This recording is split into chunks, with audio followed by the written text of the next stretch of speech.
Welcome everyone to tonight's Planning Commission meeting, Tuesday, February 14, Valentine's Day, 2023. Can we please have a roll call? Yes. Commissioner Chalmers? Present. Commissioner Wagstaff? Here. Commissioner Williamson? Here. Commissioner Campbell? Here. And Commissioner Swisher? Here. Everyone's here. We have a quorum. Great, thank you very much. Do we want to take a minute just to let people join the meeting, or should we dive straight in? You might dive straight in because we still have the planning director's report that gives them a second to join in. Okay. Well, it's really the public comment. Oh, is what they I have was to. thinking of. Yeah. It Unless looks we like can people change have stopped around. joining. Have they stopped joining? 7 attendees. Okay. All right. Well, then I'll start with requesting any public comments from matters that are not on the agenda tonight. I don't see any hands raised. Right. If there's anyone in the audience that has something they want to raise, you can raise your hand. There's no hands raised. Okay, great. All right. Well, then let's move on. And if we could please have the planning director's report. Thank you. So the story poles have been installed for the project that's called Magnolia Village at the end of Magnolia or at the corner of Estelle and Magnolia. And we do have that scheduled for the February 28th Planning Commission meeting at 7 p.m. And notices are going to be mailed out tomorrow. I've sent emails to people that I know that have participated in prior meetings so that they're aware of the date, or they have been for a while. And then the story poles are probably attracting more attention to the project. So all the materials for the meeting except the staff report are at the website for the project and on the agenda, and we'll post the agenda tomorrow. And the staff report should be up by the end of the week. Like other large projects, there's a lot of attachments that will, in terms of numerous geotechnical reports and other reports. So you might want to take a look sooner than later, just so you have some time to look at the materials. Sure, Max. Can I ask a quick question? I know that you had mentioned, so I normally get my materials just over email, but I know for this one, since it's a little bit more dense, you had mentioned that you might be able to print for this one on acceptance. Yeah, just formally. I could print. Yeah, anyone who wants to print a copy, I'm happy to print a copy for anyone.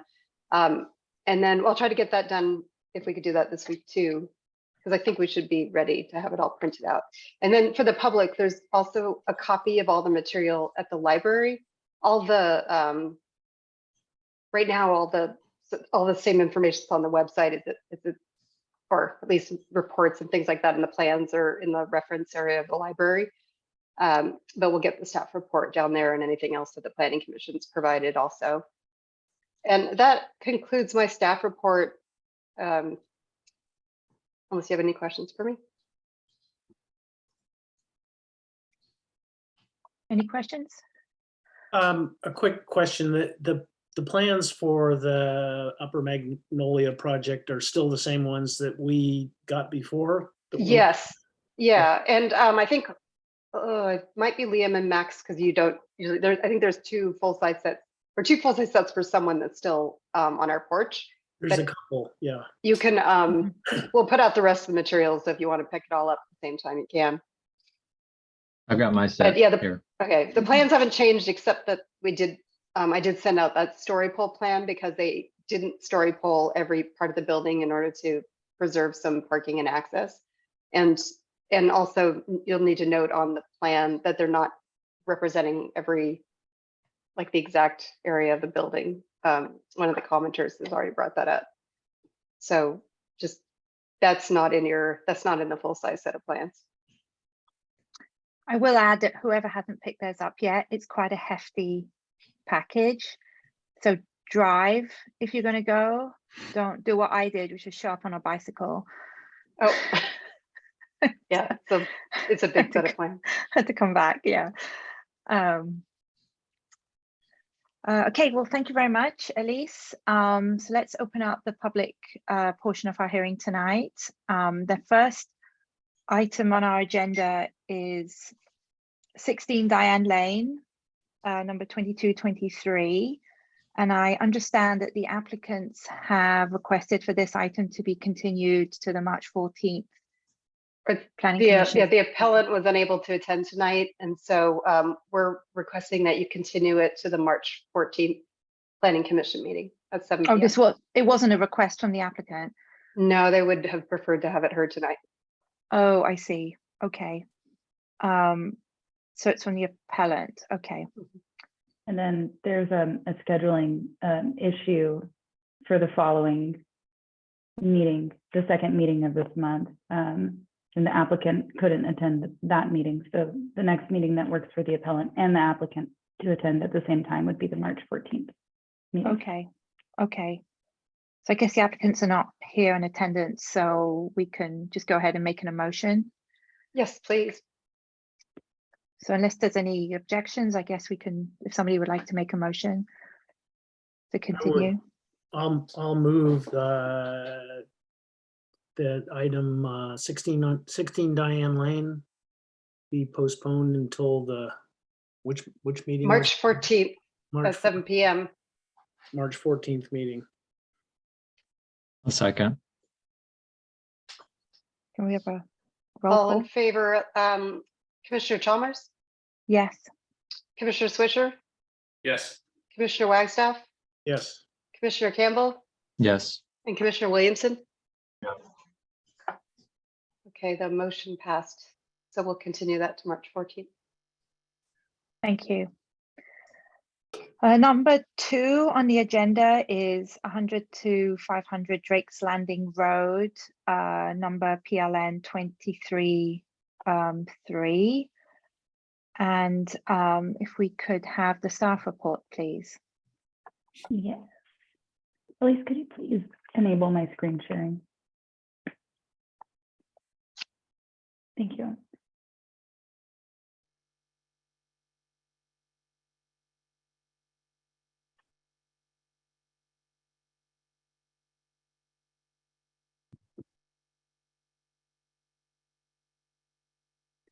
Okay.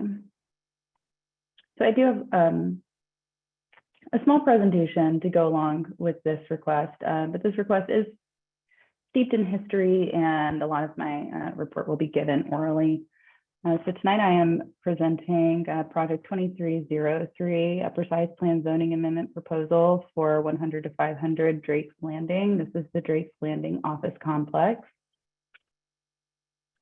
The Drake's Landing Office Park consists of 3 commercial buildings that are primarily utilized for office space. This currently includes a vacant restaurant and community room space. The applicant has requested approval to amend the precise plan's conditions of approval to allow for more flexibility in the allowed uses within the total allowable square footage, and to allow for the restaurant and community room uses to be located anywhere on the first floor of Building 2 at 300 Drake's Landing. Here are these. This is Building 2. In the red is the current location of the existing vacant community room. So this request was prompted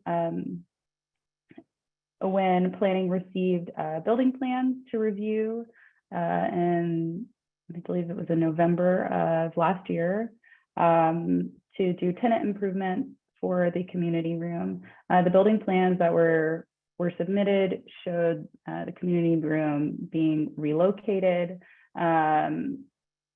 So planning did not sign off on those plans after reviewing the precise plan and having that precise plan reviewed with the attorney. We recommended that if the applicant wished to go forward with their proposed tenant improvements, they would need to seek a precise plan zoning amendment, which is what they have done today. So modification of precise plans do require submission of requests. This goes through an initial review process, which includes public hearings by the Planning Commission and a decision which is ultimately made by the City Council. So this evening we will be presenting the request and you all will be discussing it. And eventually making your recommendation to the City Council, who will be the ultimate hearing body. In 1984, Ordinance 711 was adopted, which approved, I have two computers and two mouses and I'm struggling, sorry.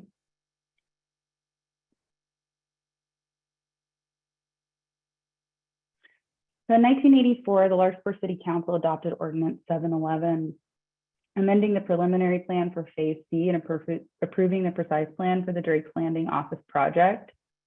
711 does include some policies and development standards related to residential development. However, the majority of the residential development is governed by a separate ordinance, Ordinance 716, for the Drake Landing residential project. Ordinance 711 amended sections of the preliminary plan to require the following uses in Phase C, including an office space of 122,000 square feet, 42 residential units, and restaurant space within the office project with between 2,000 and 3,000 square feet of indoor area. The conditions of approval further specified permitted uses of the project, including those allowed in the AT zoning district, a community meeting room, restaurant, office serving retail, and 42 townhouse units. In the original preliminary plan, Ordinance 663,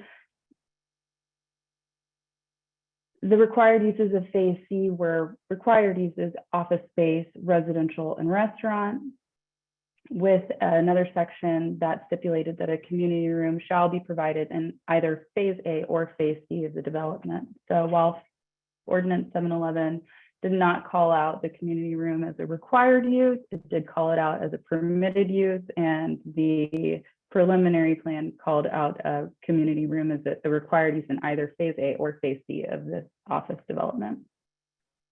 And so in this, you can see these are the original plans that were approved with Ordinance 711. They showed for each office building the general building configuration and floor plans. This is the floor plans for the building that has the current community room. You can see the community room here in its current space, the lobby connecting it to the restaurant and retail area.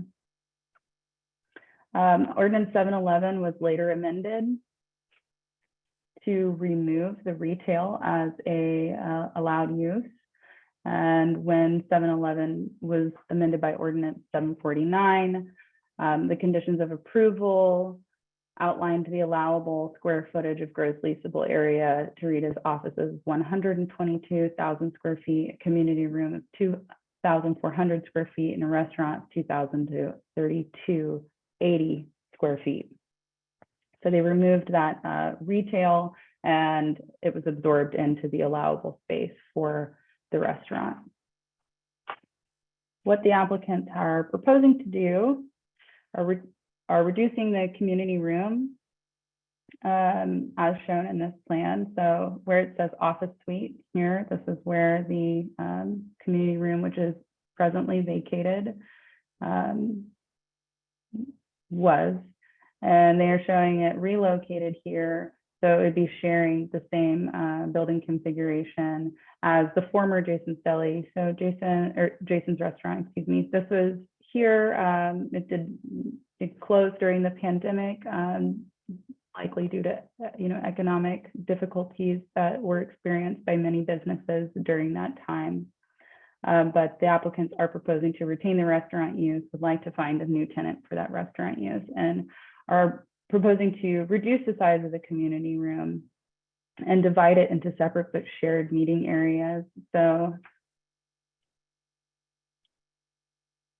I'll go back to our occupancy, but I just want you to be able to see the details here. We've got in this community room suite, if you will, a community room, a break room, which includes a refrigerator, a sink, some counter space for food prep, a dedicated unisex restroom, a phone room, which the applicant expressed would be intended to either be a private place to take a phone call or perhaps a nursing area, and then another meeting room here. So as you can see, they are all connected, but they do have dividers in between. The previous community room, the occupancy for this was standing only 480 people, sitting only 343 people, and with tables and chairs, 160 people. The occupancy for the proposed meeting room, and this is just for this 20 by 20 square that reads community room. It's not the occupancy for the entire suite. The the occupancy for that would be standing room of 80 people, sitting room of 58 people, and with tables and chairs, 27 people.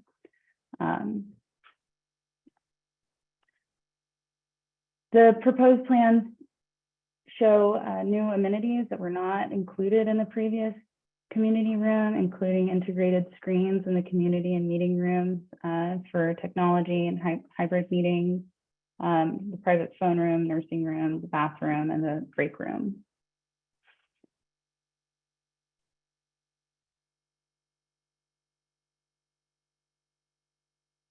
When this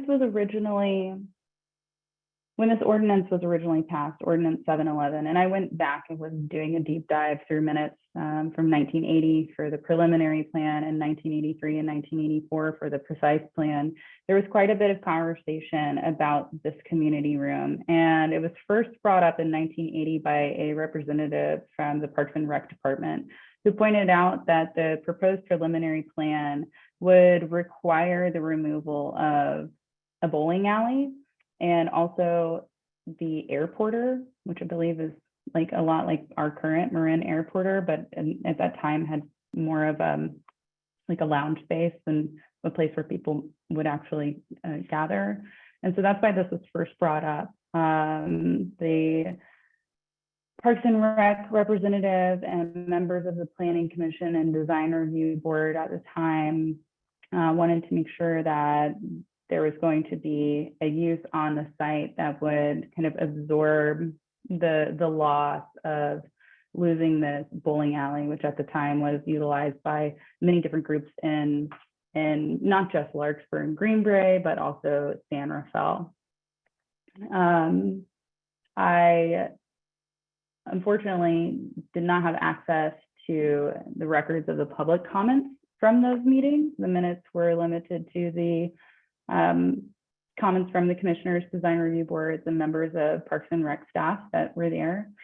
The applicant has also submitted the recent use of the community room space from 2018 until present. The community room has not been utilized since March 2020. Prior to that, it was being utilized by various groups. Marin General Hospital was a frequent entity leasing this space. And I want to make it clear that this is it's a public space, but it's still part of the private property. So this wasn't a community room that was dedicated to the city. This part of the facility in the conditions of approval states that it must be available in the evening hours for reduced cost to the public. So the property owners were still charging a fee for this, but at a reduced cost. So the current use has been used by Marin General Hospital, some different community groups, like some HOAs were there. Oftentimes it was being utilized by Jason's, the restaurant. They were, when I was reviewing the 450 something reservations over the 2 years between 2018 and 2020, Jason's definitely is using that for their own private space to host dinners or large groups there as well. The applicants have stated that this space is not serving the needs of the community based on the way that it's been used in the past. The space itself is one large open space. The applicants believe that having a more nuanced space would be of better service to the community, which is why they have submitted their amendment proposal, including their amendment proposal letter. In the staff report that you all have reviewed, staff has put forth various different options One of these options would be to remove the language that requires the community room and restaurant, allowing the property owners to divvy up the 127,500 square feet of gross leasable area as they wish. So that would be, they could use it as 100% office space in the future. That's not what these applicants are proposing to do today, but that is certainly something that you all can discuss. Another option would be to amend the plan so we put a definite minimum on the community room, which is something that it lacks right now. It says community room allowable square footage 2,400 square feet, which is kind of vague. It doesn't have a minimum. It doesn't necessarily say that it can't be smaller. The amendment also asks for the allowable uses to include realtor offices, as it does not currently. The preliminary plan did include realtor offices. The precise plan that was ultimately approved did not. However, in our code, realtor offices do fit in with the general office space use, and we believe that that would not be an impact to allow those here. I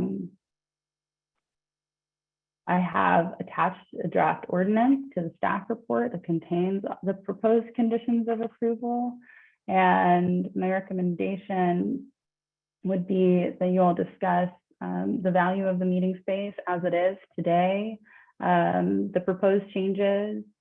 We have received quite a bit of public comment regarding this community room. HOAs, different community-led organizations have reached out to us. I have uploaded all of those as PDFs and forwarded them to you for your review. And there does seem to be a lot of support that we're hearing for this community space. I do want to point out that there are other public and private meeting places in Larkspur and Greenbrae, including City Hall, the Central Marin Police Station, the Corte Madera Rec Center, other restaurants that didn't exist at the time that this precise plan was approved in 1984, elementary, middle, high schools, the College of Marin, the Courtyard by Marriott, the Larkspur Masonic Lodge, and the Redwood Presbyterian Church, just to name a few. So the city of Larkspur does have several meeting spaces. This is one of them, and I'm happy to answer any questions you might have about the history. And I feel like I'm wrapping up trying to wrap up quite a few different ordinances and the history therein. So please let me know if I can provide any additional information for you. And that concludes my staff report. Thank you very much, Jackie. So let's see if we have any questions for staff. I actually do have a question, if I could jump in, and then if any of my fellow commissioners have more questions, please follow up. So Jackie, who is this space leased or owned by the applicants? So the applicant is the designer that is taking care of the tenant improvements. So the applicant is just the architect right today, they're the but they're representing Drake's Landing LLC, right? Is that right? They're representing the property owners. And they own it or they lease it? Do you know? I believe they're the property owners. They're on the They call, actually so own they it? can. Okay, they can answer that when they present. And then kind of related to that was who currently maintains that community space? And when I say maintains, like if a window breaks, who's responsible for repairing the window? Who pays for the electricity? You know, who looks after the space at whose cost is it right now? That would be the owners of the Drake's Landing office complex. It's their owners. Okay. Thank you. Do we have questions for Jackie and staff? One other quick question is, in the report they mentioned this community space needs to be leased out at a reduced rate. Is there a helpful guiding principle behind that reduced rate?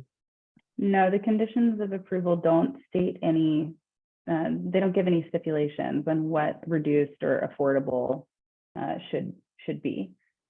When I was reviewing the reservations we got from the property owner, some of them indicated a $50 fee. I would like to let them explain if that $50 fee is the total fee or that is the deposit. I'm not totally sure if that was the entirety of that cost. I just got that information today, so I know they'll be happy to expand on it. Yeah, to the property owner probably listening, it'd be helpful to get a sense of how revenue generative or not the space is for you. So. Do we have any other questions for Jackie? No, in that case, if we can invite the applicant, I believe it's the architect, might be on the, I think he's on the call So to that would present. be, Heidi Haravinen. I don't And have, I'd like to, I don't have the ability to promote her. I've got her. you got to, and I'd like to just remind the applicant that it's a 10-minute time limit. Well, we look forward to hearing from you. Hi. Sure. Hi, my name is Heidi, and I'm with Tech Associates Architecture. Thank you so much for having us. Thank you to all of the planning commissioners here today. Jackie summed everything up very nicely for us. What I would love to add, again, as architects, where we're coming from is we've worked very closely with ownership's direction to look at what's needed in the community based on also what has been used in the last several years, as Jackie mentioned. And what we found was that community room had been very much underutilized. And as you all know from the 1980s, things have changed quite a bit. And what was needed then is not as needed now, or I should say, more is needed now. We have technology that everyone has on this call now taken advantage of. I think Zoom meetings are much more common. And even when people do gather, it's at a reduced number of people, whereas many people do remote joining of meetings. So what we felt could best utilize the community was something that provided these amenities, technology, also focused with the break area and a small telephone room, mother's room. So these things would not only benefit the community, but also the complex itself. Again, over the years that we've just weathered, many people are reducing their office space sizes and have found that they don't need large conference rooms. So this amenity would serve the whole complex and allow community space where we're designing in the conference room or more the open area in that same community space to be utilized by the all of the people working at Drake's Landing. So we did feel that what was being designed would better suit not just the complex, but the community itself. That really, I know Mike Hamilton is also on the call. He is the owner, part of ownership for Drake's Landing. And you did bring up some valid questions about revenue for the community center. And I think he's more able to answer those questions. But if you have any questions for me, I'd be happy to answer those as well. Do we have any questions for the architect? Yeah, I had a quick question. Will the community space have access from assuming you get somebody in to do a restaurant, would that be allowed sort of big parties in a back room kind of thing? It's not really designed to be a breakout space for the restaurant. It's more designed to, again, serve as more of a meeting space rather than a eating space. We do break it up into two areas. So if there were, I think Jackie pointed out in the open area, which was about 20 by 20, if someone wanted to put some tables in there, they certainly could for some small event. The conference room itself will have a table, one large table in it. So if somebody wanted to utilize one large table, they could do as well. So there is some flexibility there.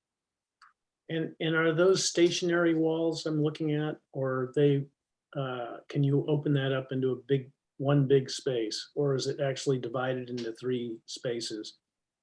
They are floor to ceiling walls. We were taking acoustics into consideration for those in the conference room. And of course, restroom and telephone room. So they are built-in walls. Okay, thank you. Elise, I see Mike Hamilton has been promoted to speak. So if we could invite him to talk to the project too. Oh, thank you very much. Thanks for allowing me to join. Heidi and Jackie have done a fantastic job explaining everything to you guys with regard to the project. We've been really excited about it. I think I'll just, jump into the questions that you had. I think, Max, you had asked, is this a revenue generating? This is not revenue generating for us. We pay for all the expenses to maintain that facility. We only charge a nominal fee for cleaning and for any other incidentals that might come up, but it is not in any way a revenue generator for us. It was meant to be there. We have the opportunity to do that, but we have elected not to do that just because we felt that it was a good way to give back as an opportunity. So, and a lot of the usage has been from the tenants that have been aware of it and utilizing it. A lot of it, as Jackie had mentioned, was utilization by the restaurant. There have been a few smaller groups that have utilized it, and that's been great for us. It's been interesting to see, as an example, I think Toastmasters was one that was in there. There was a comedy club, kind of practice area in there, and it was just a very small format, but it was fun to see that activity there. So, yeah. And just so you guys know, I work with New York Life. We're the investment manager for the fund that owns this particular asset. So I don't personally own it, but we work for the fund that owns that asset. We've owned it for about 9 years, and Jason's was a fantastic restaurant. I was very saddened to see that go. It was such a great operator, but he actually retired and sold his business to another operator. And unfortunately, with the pandemic, it just a large format restaurant just didn't work for him. And it was a great learning experience for us. It was disappointing to lose such a great, iconic restaurant. So. Thank you. I have a question. The use of the community space. I actually have a question on both the restaurant and the community space. I mean, can you kind of comment on how much you think the usage has dropped purely because of the pandemic, as opposed to the space not being a usable space compared to the 80s? And I guess what I'm getting at, I'm just trying to figure out how much of it the usage dropped because people weren't allowed to gather, and then now that we're out of the pandemic, whether that usage could potentially increase again. That was sort of my first question. And then the second one's, I understand what happened to Jason's, and that was a shame that had to close. Has there been marketing, and what's been the sort of interest in that space to get a new restaurant in, if any? So I'll take your first question first on the community room usage. Even prior to the pandemic, the usage was never the entire space. It was always the utilization that we saw was about half of the space, a lot less than half the space, but at most maybe about half of that space. It was never fully utilized in that entire footprint. which was very interesting. I didn't realize that, but as I dug into it a little bit more, the utilization wasn't as big as I had anticipated. So on a go forward basis, I think what we've thought about is it really is, it's an empty room, you know, without really any amenities to it. And so to add something to it where people can really utilize it and feel, you know, something that is more based on what the community would utilize is what we were trying to achieve on that. From the restaurant standpoint, we have been marketing it ever since we lost the operator that was running Jason's. And in all cases, a sit-down format restaurant has not been an option for us. We have tried to entice users to come in with a large format sit-down restaurant, and we couldn't find anybody. So we were told that a smaller format type of utilization was our best bet. And so that was kind of the catalyst for looking into that. And we have been trying for a long time. And obviously you are all very aware of how the retail market has been. It's been tough. And we spent a lot of time trying to find an operator that is willing to come into that space. So, Thank you. I've got a question. So I know that we were talking about the space seems to be underutilized. I've lived in Larkspur for let's see, coming up on 4 years, and I hadn't heard of this community space before. I was just wondering if, you know, how kind of if you guys have any marketing for the room itself, or, you know, how, if there's been any effort to put the word out about the space itself, if that makes sense. oh no, absolutely. We have not.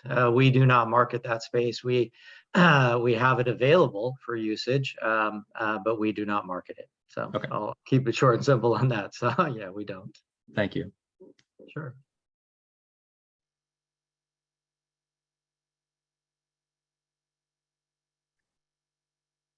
So one last question then, you know, in the time that space is not being utilized by, you know, different public groups and things like that, is it just, you know, mostly vacant? I know I looked through the logs and there were, you know, sporadic use from different community groups, but in the absence of those groups, is it completely unused?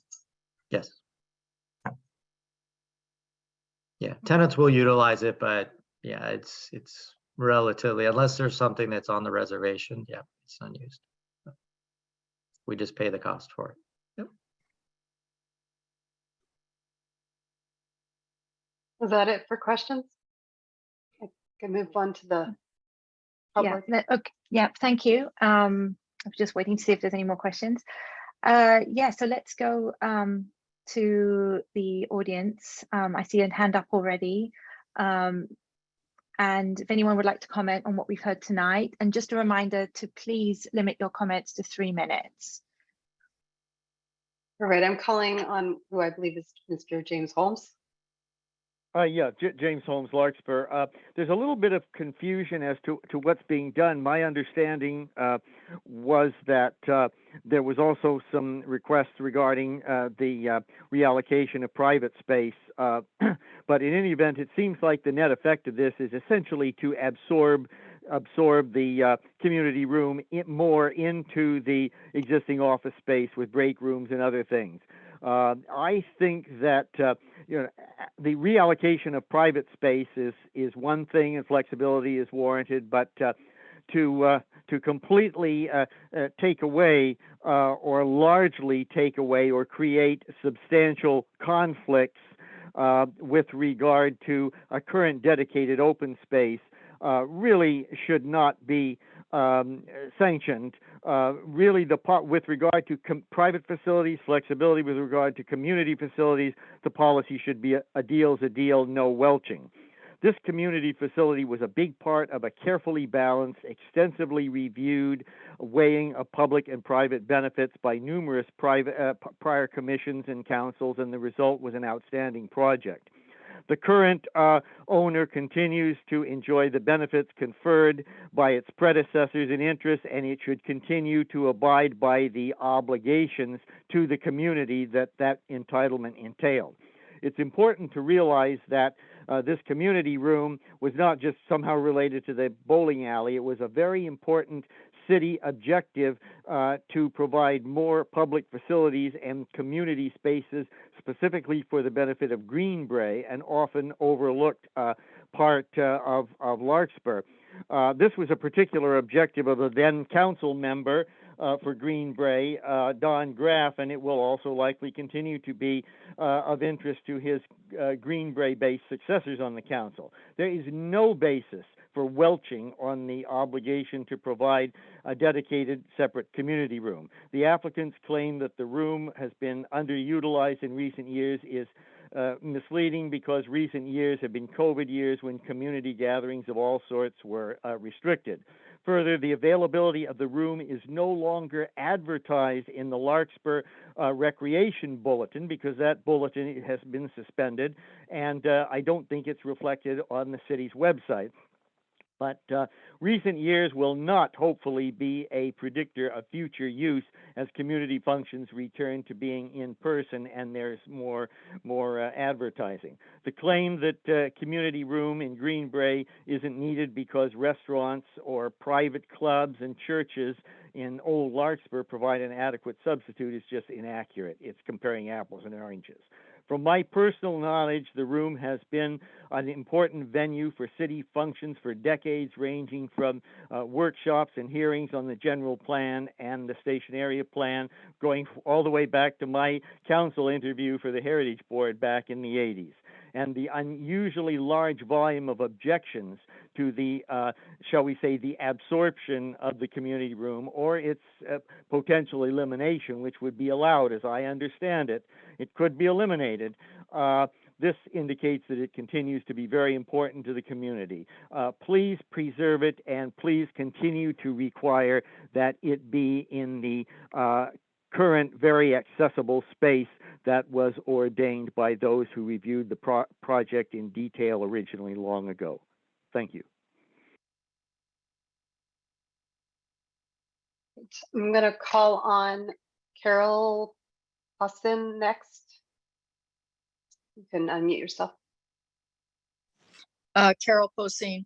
Yes, I live near this community room. I've lived here for over 8 years and never heard that was a community room that was available.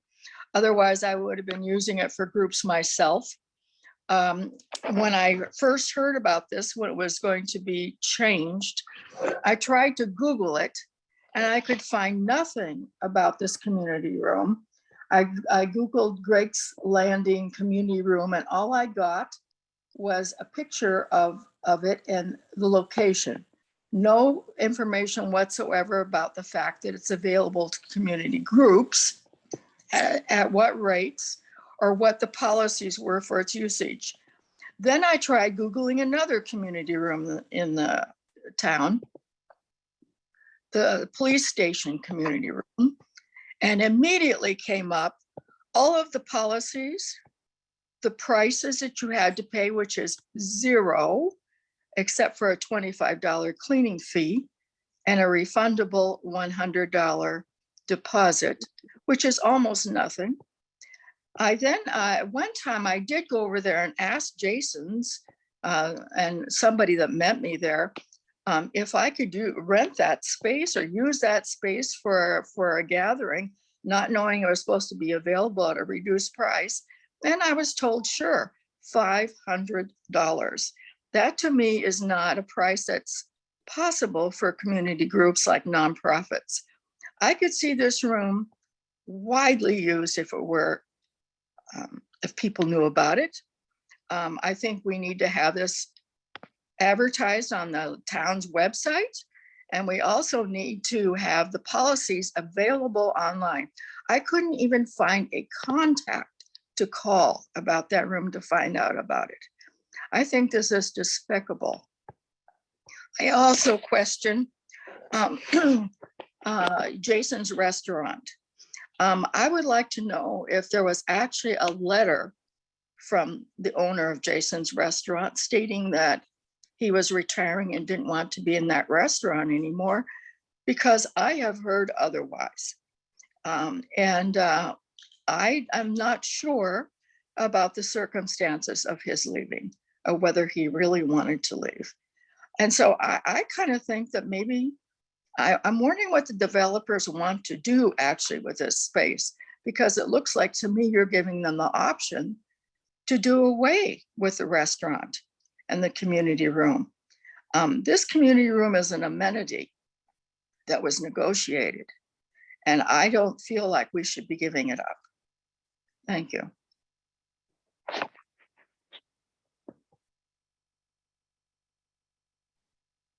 If anyone else in the audience wants to speak, please raise your hand. Okay, I'm going to call on DJ next.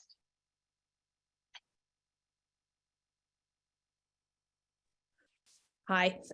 So I was born and raised here in the Ross Valley, and I remember being at the bowling alley and how it was a place where the community could come together. I think what disturbs me is that when the question about is it fully utilized, as the previous commenter said, there hasn't been any outreach. I didn't even know now that it was still a community center. And I think that it's really important when we talk about the other locations that are available, that we think about the importance of this particular location and its proximity to the ferry building, to the SMART train, to all the communities surrounding. And it's not just Greenbrae, it's not just Larkspur. If we want to utilize this and we want to talk about active adults, then we actually should start marketing it and letting people know and really becoming a place that is important. This idea was first proposed by the Department of Parks and Recreation. I'd want to know what Larkspur Parks and Recreation has to say about it, and what are the different uses that we could consider before we simply say back to the tenant, you can have this space, or we're going to reduce this space, or we're going to change it out for technology. Yes, the people who can afford to do it, who have computers, who have Zoom, we are privileged. For those who may not be in the same situation, this community room could be an inordinate resource, and we have not yet really tried to do the proper outreach. Thank you.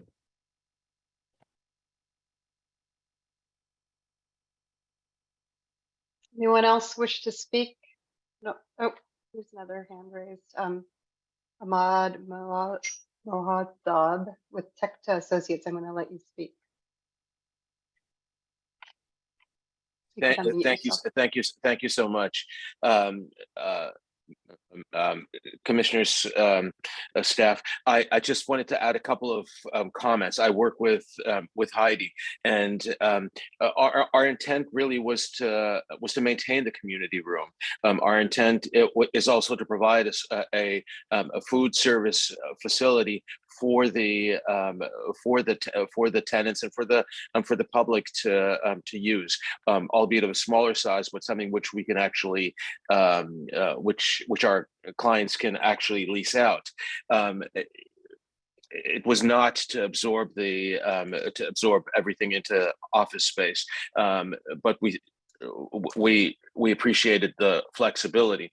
An amendment would be required anyway if we had to, if we wish to take out the community room or the restaurant, and that's not on our plate right now. To answer a couple of questions earlier, which were the movable partitions and what the space can be used for. It was never really intended as a banquet space, even before when Jason's used it. And I don't think the city had any intention of letting a 7,000 square foot restaurant or a 5,000 square foot restaurant operate and use it as a banquet room. But we can reconfigure this. That the walls are not important. A bathroom can be moved. The nursing room can be relocated, and we can turn it all into one bigger space. It is just a highly functional space that works really well. And my clients are not developers; they're owners, and they're people with good hearts, and they're part of the community. So I'd just like to have said that. Thank you very much for your time.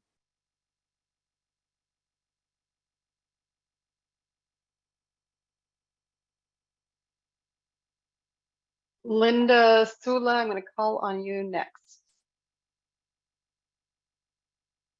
You can unmute yourself.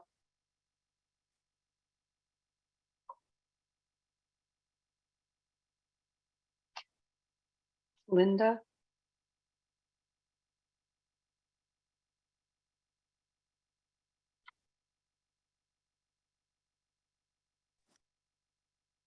Oops, there it is. No, we can hear you now. Sorry about that. My mute button kept on going on. I live in the area, so we were very familiar with Jason's restaurant. And when the original Jason's moved out, the new owner took over, and it was 3 months after he took over that the pandemic started. So between the pandemic starting and a couple of years when he moved out of the space, he was making it work that whole time. However, the owners of the complex raised his rent 3 times or 2 or 3 times during the pandemic and made it virtually impossible for him to continue. So when he started getting his feet in it, they raised his rent again. So he finally just gave up. So that's what the real story was. So just wanted to be clear about that. Thank you. Would anyone else like to speak? Please raise your hand. I was also going to ask if the applicant wanted to respond to that last comment.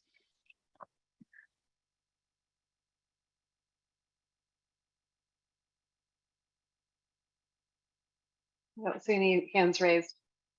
Okay. And anyone else would like to speak? No, okay. In that case, I think we can bring it back to the commission for discussion. So I'm going to see who would like to go first. Does anyone would like to start with any comments? Otherwise, I will pick on somebody. Max, how about you start? Absolutely. Thank you.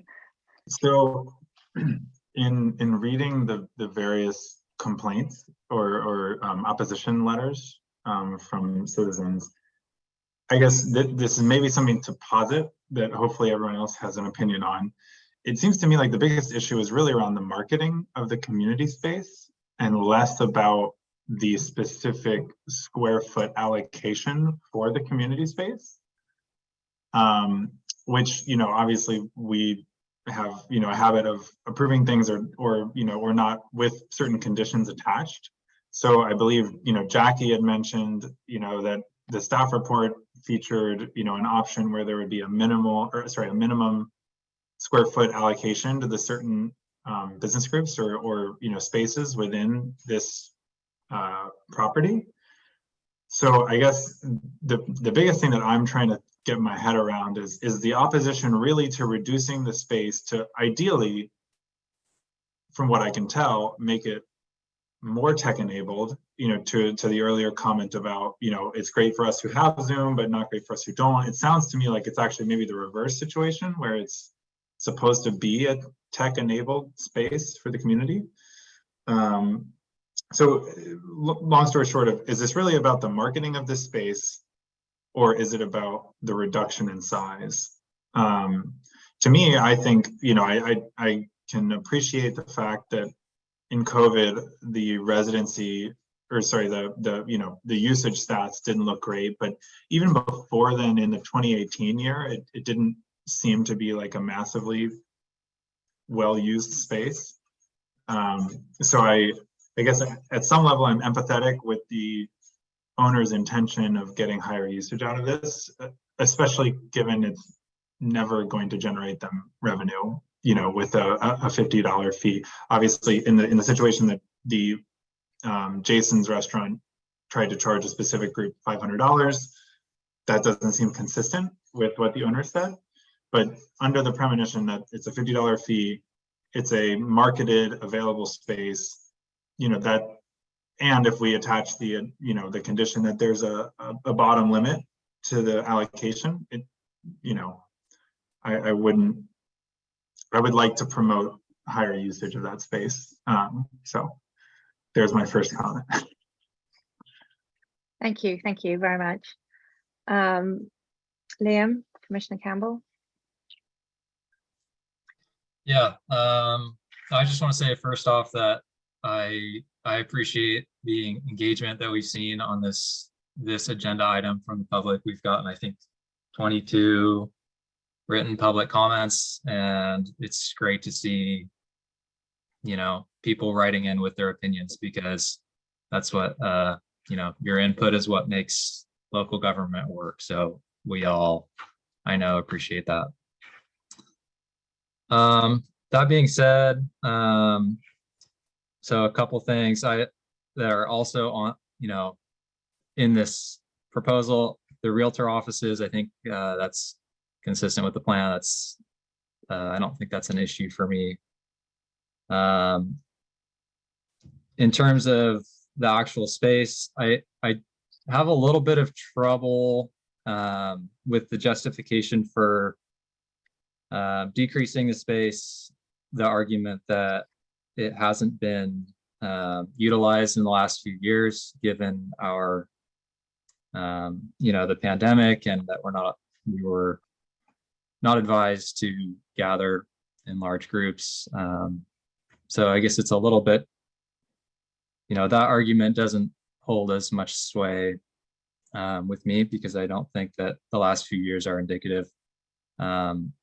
Like one of the callers mentioned, when I saw this on the agenda, I tried to look up, you know, how to rent the space to see if it was available, and I likewise couldn't find anything about how to rent it. So I do kind of agree with Max or Commissioner Williamson that maybe it's a marketing issue.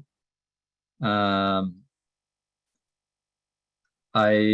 also want to take into account a lot of the public comments that we've gotten, not in favor of this. You know, I also don't particularly like the idea of the proposal as drafted about allowing the developer or the owner, excuse me, to remove the space altogether in the future. So I think Max mentioned that maybe a minimum square footage, if this were to be approved, would be reasonable. So I guess with those things, you know, all being said, I do feel for the, you know, the owners maintaining a space that's not being used, but perhaps there's a way to get it, you know, to increase the utilization by promoting the space as a community space and providing, you know, online resources, for example, to direct people how to use the space.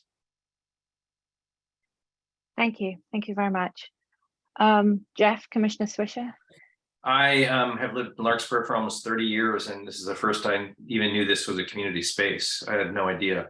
So I think that I agree with both Max and Liam that that's the most important thing, is that it needs to be marketed better as a community space. I'd say for aggressively. I mean, I think that I agree that the last couple of years have been not indicative at all because of all the issues with COVID, but I think on a go forward basis, as it does start to recede, that a space like this could be very valuable to a community. I'm thinking of things like, you know, my wife's nonprofit, you know, various places like that could make use of this. So in terms of the development, I don't have problems with reducing it, but I definitely would have problems with eliminating it. And I think that's what we need to focus on, making sure that that is, you know, a condition of approval. So that's it. Thank you. Brock, Commissioner Wagstaff. Thank you. I'm wrestling with this one also. I think that the space is underutilized basically, because people don't know about it. And I think it was part of the sort of agreement that was originally made. And now it's being changed. And I'm not sure it's being changed for the better. It would be interesting to see if you did advertise it, if it filled up, if people started using it.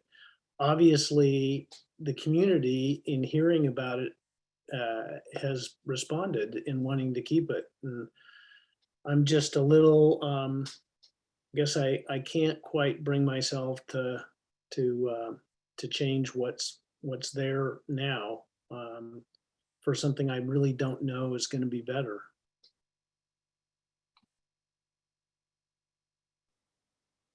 Thank you. Is that the end of your comments?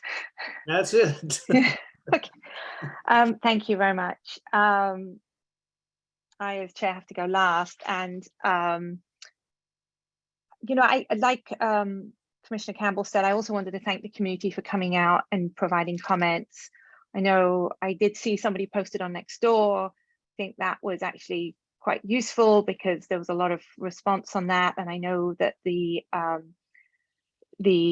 planning department did a lot of outreach with the local community, posting mailers into post boxes and reaching out to the local housing association. So I think that was great, and I'm glad that the community has responded. And you know, we do listen, and I want to remind sort of the community that and I read every single comment that we got, every single letter, every single email. So we really do appreciate that, and we hear you kind of loud and clear.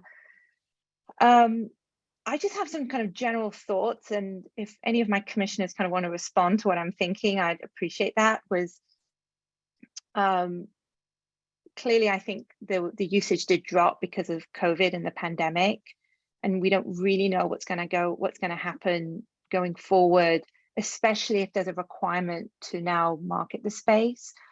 But on the other hand, this is a privately owned space, and you know, it would be lovely to have a restaurant back in there, and it would be great to have more usage of the community space. And if it's true that a smaller space will be easily leased out, like it would be easier for a tenant to come in and put a smaller food service space in there than a large scale restaurant. I understand that. I see that happen also, like in the Presidio, there's a very, very large space and it has a lot of turnover because it's just too big. Maybe that's the same issue with the Jason space. But I don't know, like, I don't know if it was because the rents was increased too high, we didn't really hear back on that, or whether it was just because it's too large. So if a smaller restaurant space could be leased out, and if a smaller community space would be used just as much as a larger community space, then maybe there is some benefit to reducing the size. However, I think because this is a benefit to the public, it should come with conditions. And the conditions would be things like, as Commissioner Williamson suggested, the owner would have to market it and would have to have somewhere publicly available on a website what the policies and conditions for the community space were. Another condition perhaps would be, and this is really what came up from one of the callers came in and said, we're kind of giving up a public space. So maybe there needs to be a return on that. So perhaps the owner would have to give up. So I'm trying to explain this clearly. If we give up the community space or portion of the community space, and in return, and that goes to office space, the owner will get a benefit of that office. They'll get rental income from that office space that was originally community space, and they'll get a market rent. Now, maybe we take a percentage of that rental and give it back to the community. So whatever comes in, there's a percentage rent, and this is not uncommon. I've seen this happen elsewhere, where you take a slice of that rent and put it into a pot that can be used by the local community. Something like that. I don't know what everyone else thinks, but that could be a condition of reducing the community space and reducing the office, reducing the restaurant space and turning that into office space. So it obviously brings rental income in for the owner. Any thoughts on that, Max? Yeah, first off, Natasha, I think that's super well thought out. To your point on, I guess there were a couple of questions I actually had relative to what the other commissioners said. I think to your point on like a revenue share, I think that makes a lot of sense, and you could potentially, you know, offset the cost of renting the space entirely. You know, if this is all in the spirit of promoting the usage of the space, to your point about some sort of revenue share on the lease agreements for the, you know, sort of encouragement, you know, $50 in the context of commercial rent is like essentially nothing. Yeah. And so it seems very easy that that could essentially be a free community space, which would be a win-win for everyone. And since it's not revenue generative for the owner, likely something that they wouldn't miss. So the only other comment to your other question about the large format versus small format, just knowing the space and knowing, you know, seeing similar spaces, I definitely agree with the theory that this doesn't really lend itself very well to a large format. It seems much more like, you know, like a salad shop, Chipotle type place than something where, you know, you would sit down and enjoy, you know, a 2-hour type of thing. I realized in thinking about this more, I think there's a couple of metrics that would be really helpful to understand that I don't know if Elise or Jackie have on hand. I would be really impressed and surprised if you do, but really just around, you know, kind of performance metrics for the space. You know, ideally there's some sort of a number of attendees relative to square foot for this space over time. And we could essentially benchmark that relative to other community spaces. Because one of the things that I don't know, and, you know, for context for listeners, I recently joined the Planning Commission in, you know, Q2 or Q3 last year. I don't know what the usage statistics are on other community spaces. So you know, a lot of what I saw struck me as low usage. It'd be helpful to know whether other things are, you know, totally booked up and relative to the, you know, number of people allowed per square foot of community space, if other places are performing really highly and this one's really low, or if this is truly in line, then I think there's a different, you know, set of questions that go along with that. So I guess part of what I'm really getting at is, are there sort of performance metrics or, you know, KPIs that we could essentially look at this problem with, or, you know, compare it to others, or to Natasha's point of having some sort of accountability metric for the owner in the future that could basically tie this back to the original goal of increasing usage from the public. I think that's the best way, or at least a good path to align the interests of the owners and the public. That's it. I think that's I think that's excellent. I think that's a really good point. And even with those of us who have been on the commission longer than you, we don't know what the usage is of other community centers. Like I don't know, and I don't think any of my fellow commissioners would have that information to hand. And I think it would actually be helpful to know that. I'm not sure how easy it is to get that information. I mean, one place that would be easy to get is from the Central Marin Police Department. We could find out statistics from them, I'm sure. And maybe it's not too difficult to get information from the schools too. Sorry. I was going to say that I don't know that we have that data and maybe the applicant can get that data for this space. And a lot like you saw from the data, it looked like Jason's was the one that was renting out the space the most as part of their business. But we can contact some of those groups and ask them how many people they had there. Right. And it's going to be useful, because especially with the local community center, I think eventually going to go into on Dorothy and in Larkspur. I mean, they're going to have a community center there, and I think this is all useful information. The comments, that's what I'm thinking of.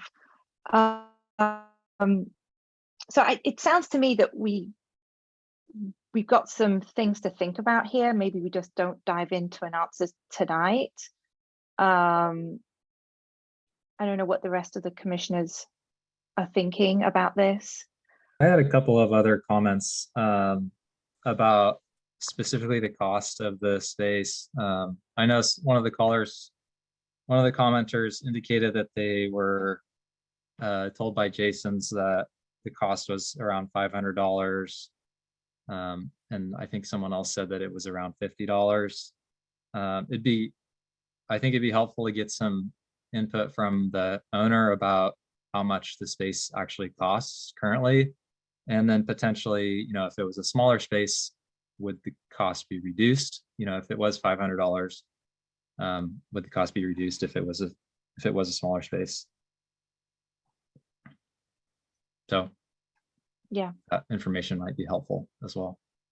And I think maybe if we do think about conditions to an approval here, we would think about like what they would have to publicize it. There would be something on a website somewhere, and where they would have to list their pricing. And it shouldn't change, too quickly. It should be only increase the lockstep, or once we've done our kind of research on usage, maybe the cost of renting it out would just come down to almost nothing. So I'd also be curious to hear from the owner how people typically go about renting the space currently, because I wasn't able to find anything online. Another commenter said that they were unable to find a contact number. So I'm curious how folks, pre-2020, it sounded like that was the last group to rent the space, but how somebody would go about renting space currently.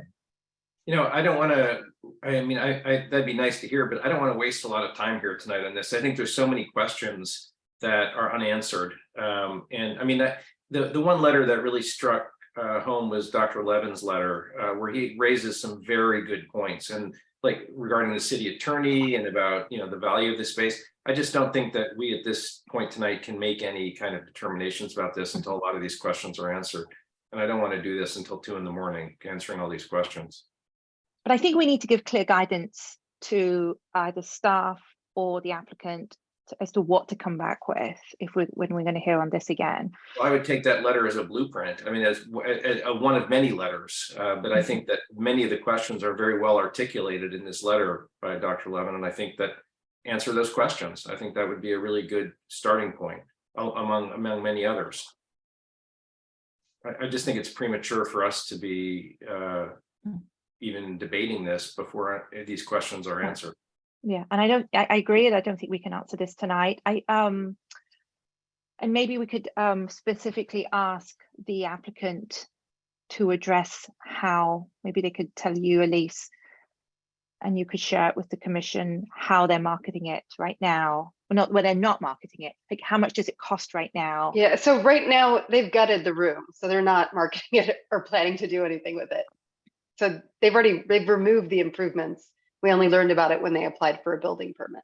So there's no marketing going on at the moment. So they might be able to tell you what was happening before, when they still had a room, like prior to COVID. Okay.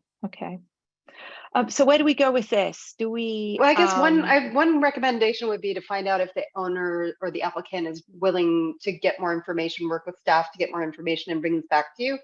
Or they might want to, hearing what your comments are, if they wanted to get a vote on something tonight, and then they could move ahead. But you might want to offer that to them, just to make sure that they're willing to, because they have the choice of keeping things the way they are and keeping the room, or they could move forward with which would probably be a negative recommendation tonight to the city council. Right. Or they could return to you with some more information to see if you'll be willing to come up with a compromise plan. I see they already have their hand up, but yeah, Max, please go ahead first. Sorry, can I just ask a quick clarifying question of Elise? Is there any covenant in the original plans that the room needs to be in usage like a certain amount of time, like to your point of the room stripped down? No, they're very limited conditions. Okay, thanks. So I see the architect has his hand up. So should we let him talk? and address that question. Your question, Elise. Right. I think, I'm promoting him so he can speak. Let's see. Brock, I think Brock had a comment. Did you want to make a comment, Brock? no, I think hearing from the architect at this point makes a lot of sense, so. You can hear me now? Yes. Yes. Thank you so much. I too appreciate you not having to discuss this at 2 o'clock until 2 o'clock in the morning on a Valentine's Day. I'm pretty sure we're all going to get in trouble.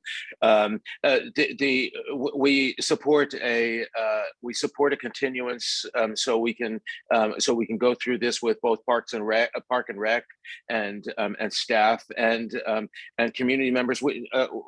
Our intent was to have a community room and an eating space. So we're happy to do that. I'm sure my client can speak to the rent. On the other hand, we can give you that information if you and not bore you with it now. If you just grant the continuance till the next hearing or the following one. Thank you. So do we go now with a motion to continue? Yeah, I think that's a good idea. I mean, I think Jackie and I have, I'm sure she was taking notes too, and have a lot of things that sounds like you would like more information on before it returns. And then the only things that I guess would, and I think some of this is not answered yet, but regarding the size, it would be useful if there, so it sounds like some of you aren't sure whether or not you want to reduce the size at all, and others would be maybe comfortable with the space that's proposed. If there's any sort of consensus on that yet, and maybe you need more information. Well, I think, I mean, I guess the more I read about this, the more disturbed I'm getting that it's just a gutted building now, and it's kind of like having taken action before approval kind of thing. You know, I know we deal with this all the time, but I think that I'd like to hear more specifics about the space and its utilization, Okay. and how it could potentially be utilized.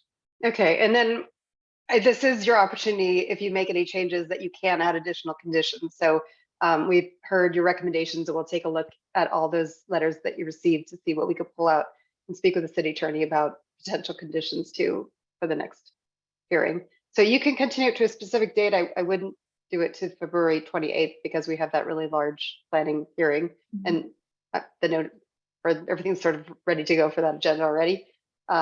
We have a number of items that might be heard on the 14th of March, but if you continue it to the 14th of March, we'll figure out what's still going forward on that date.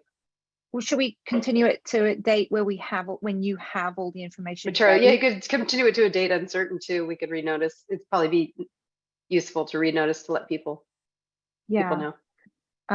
Right. I think that to me makes more sense. And when you mentioned about this is the opportunity to provide conditions, you're saying this is our only chance, or we can still talk about conditions at our next meeting? So if you decided to just say you want to keep the room as it is and the restaurant space and not make any changes to that ordinance, you can't add any conditions then, because they're not asking for anything anymore. So it's only when you are making a change to it that they are willing to accept that then you could also add some conditions to that. Otherwise, this just stays status quo, and it could be a room that doesn't get advertised, or that might be advertised because maybe they now understand that there's people in the public that would like to potentially use it. Right, because I think it would, right, if we do end up agreeing to something that the applicant is asking for, personally, I think it would be good for the commission to impose some conditions on them, specifically as it comes to advertising and marketing the space, and maybe giving back to the community something that they've taken, especially as they're going to get market rent for that, office rent for that space. But that's just my opinion, and we are a commission. So, all right, so can we have a motion to continue to a date uncertain, unless anyone has a different thought on that?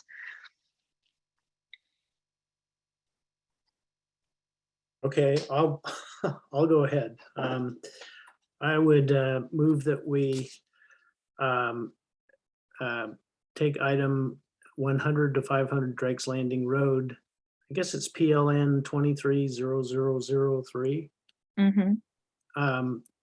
To a continuance to a date uncertain.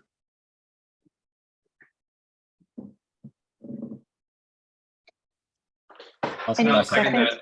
Yeah, second. Okay, Commissioner Chalmers, Yes.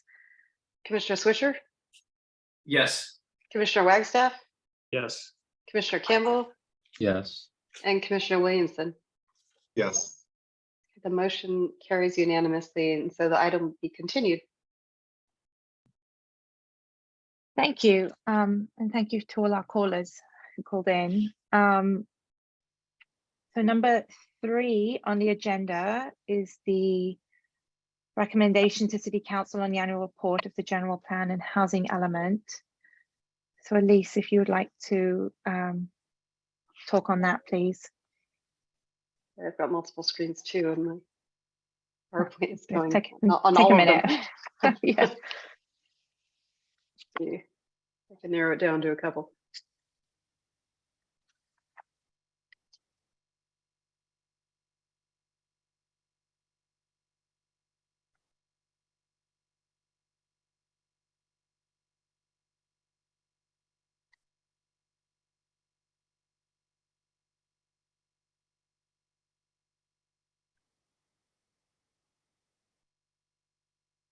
Okay, I'm going to just try this one. Let's see. Now I've lost you.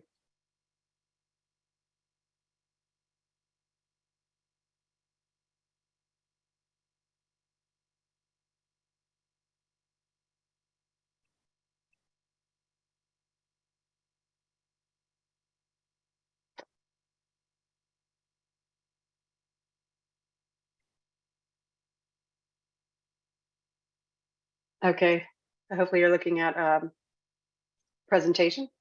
The Oh, are we state going of, to in-meeting options? Is that what we're talking about? We oh, we yes, changed the sorry, order if wrong you one. want. Let me get the one more. Thank you. Well, since Thank does it you matter for if we touching change it. the order or? Oh, that's right here. I can, let's see if I It's could like that, get this okay. one going. There we go. Nope, wrong one. Nope. One more time. How about this one? There we go. Okay, so the state of California requires an annual report on the general plan and the housing element. And this year is a little bit strange because we're updating both the general plan and the housing element. So I didn't want to go through, which is really just hundreds and hundreds of pages of policies and programs for the 1990 plan, many of which have been accomplished or are in progress. And since you just looked at the general plan, I felt like maybe this year is one year we could just report that we're in the process of updating the general plan and not go into all those details of that plan. But the housing element report is definitely required by the state every year. They want to know how many units the city has produced. They're primarily concerned about units that have been permitted, not necessarily approved. And so the city, both the planning commission and then staff with a number of ADUs that didn't require planning commission review, has approved 54 units. Actually, the majority of those are for 1251 South Alicio Drive, which is the transitional housing center that again was not a project the planning commission reviewed. It was a former nursing home facility, and then there was state laws passed that required the city to approve transitional housing there as a matter of right. So that was resulted in a large number of extremely low-income housing units that are currently under construction.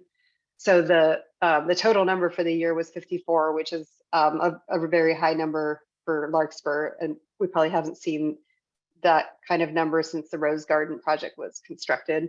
And then the remainder of the units, or most of the units, were accessory dwelling units. And then there was one modular home that was approved at the trailer park to replace an existing building there. And the number of applications for accessory dwelling units has really gone up. I mean, there's not a huge number. We're still at 16 for this past year, but ever since the state relaxed the standards so that the units no longer have to meet local regulations for like floor area ratio and lot coverage and parking.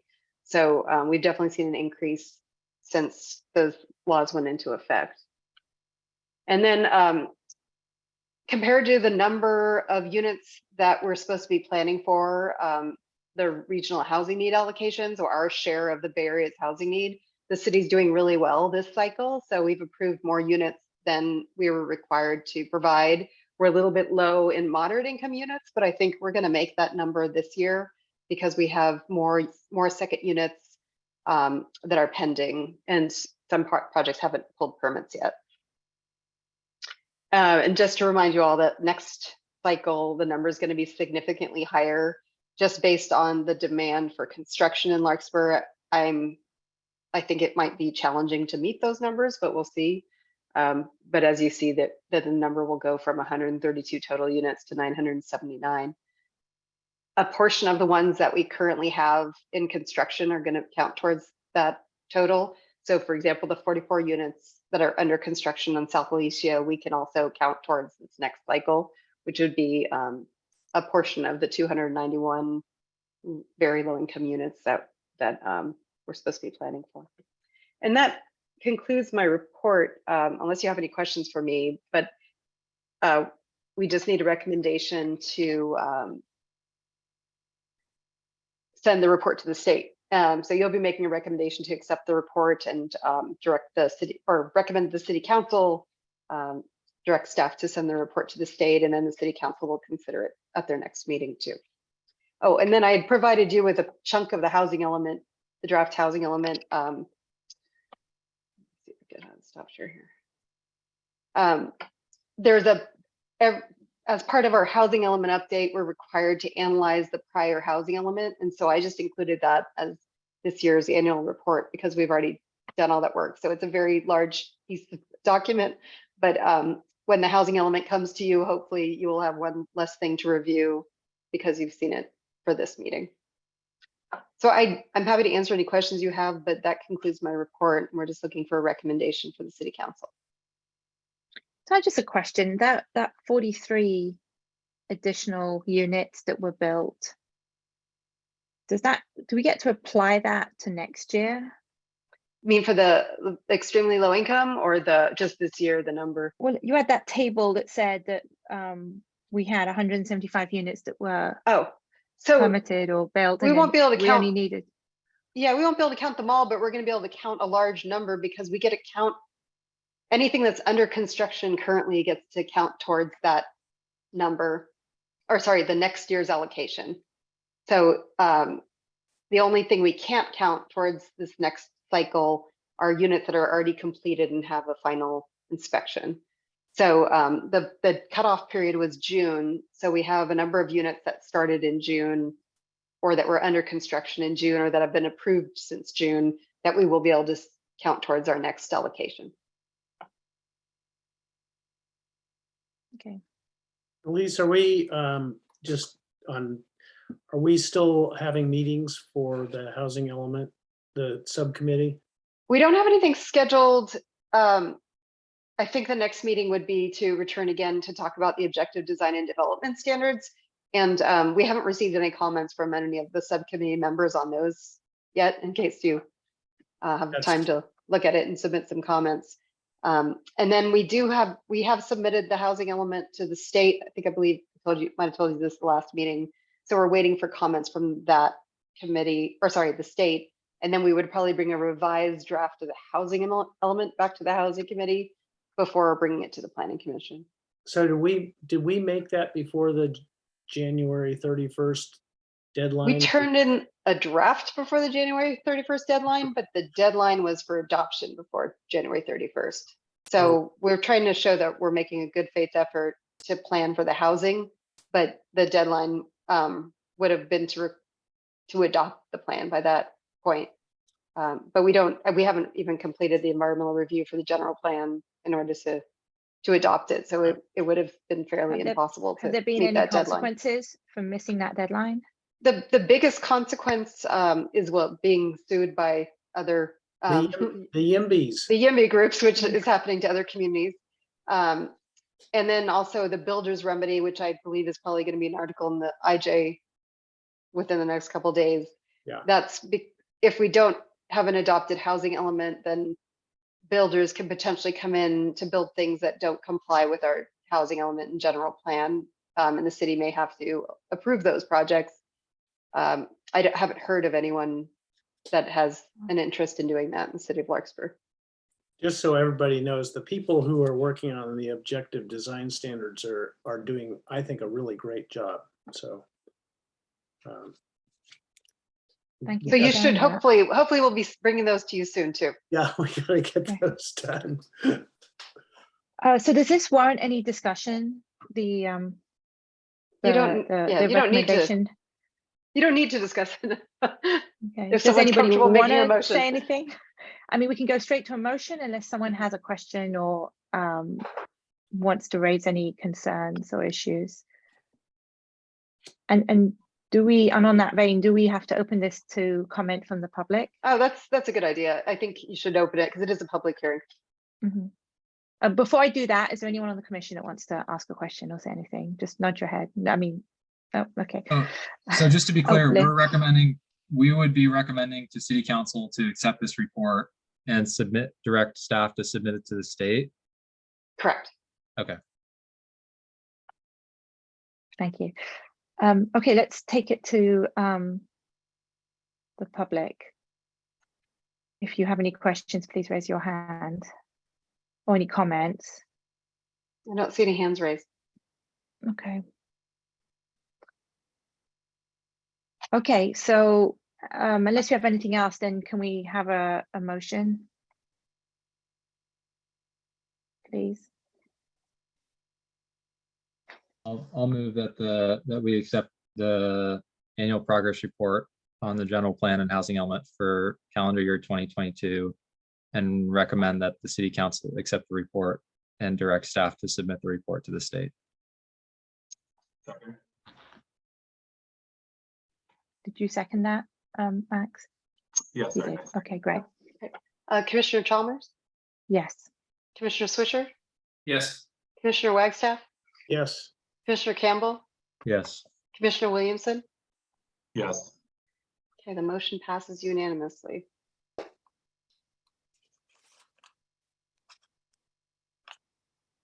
Thank you. Moving on now to item number 4, which is in-person meetings at the end of the pandemic. Jump to the main slide to keep it short. So the state of California is ending the special meeting provisions that allowed all of us to meet online without posting notices at everyone's house or agendas. But that's coming to an end as of February 28th. So on March 1st, we'll have to start complying with the Brown Act rules that were in place prior to COVID. And that means that you have some options. One of them is you can continue to meet by Zoom just as we are today, but there's some requirements in order to do that. And one of them is that you have to make if you're meeting at your house, you have to make that available to the public. You have to post an agenda at your site a few days prior to the meeting, and you have to publish your address on the agenda that's published 3 days prior to the meeting. So people may have security concerns about doing that, or you may not and might not have a problem with it. So just wanted to get your feedback on that. And then for hybrid meetings, then you could also just meet in person like pre-COVID and just meet in the council chambers and people could come and speak in the council chambers. And that's another option that's available to you.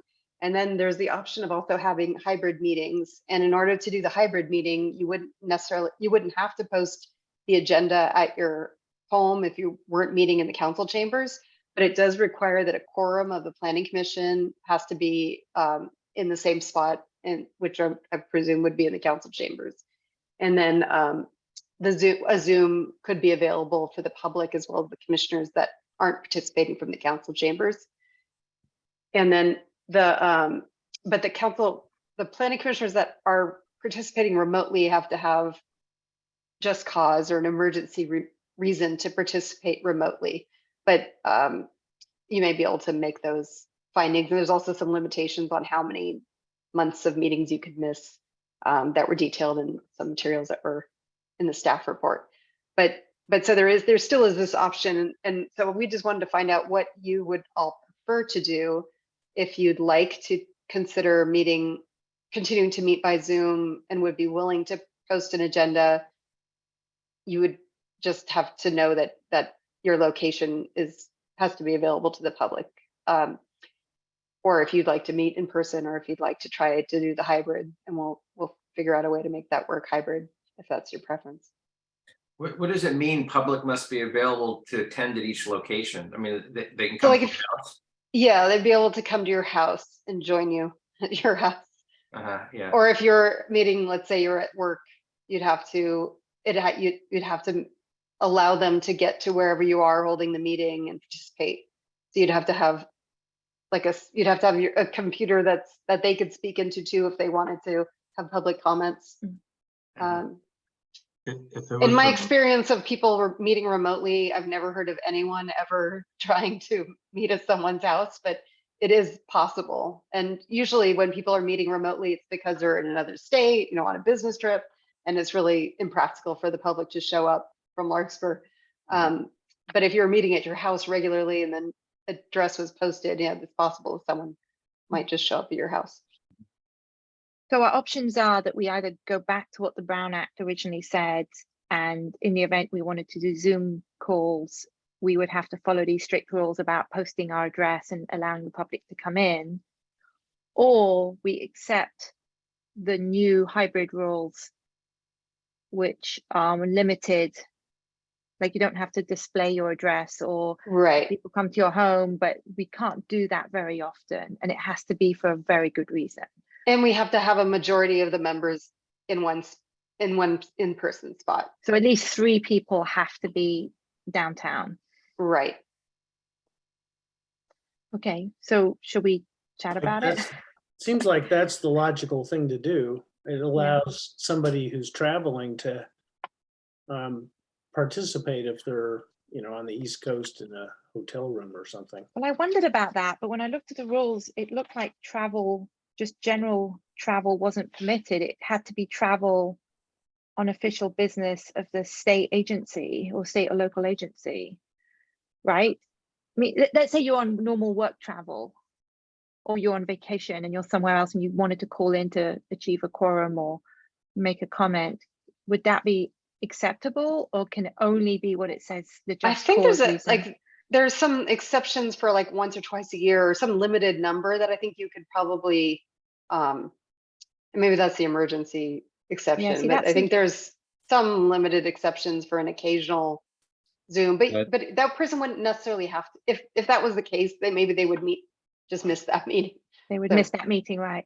I just read it as you had to have a just cause, and a just cause was you have a contagious illness, COVID. You had a mental or physical disability, travel while on the official business of a legislative body or other state or local agency, or what actually pertains to me and has been helpful to me is childcare. That's a very helpful one for me, but you can only do that twice in every year, right? Yeah, 2 meetings per calendar year.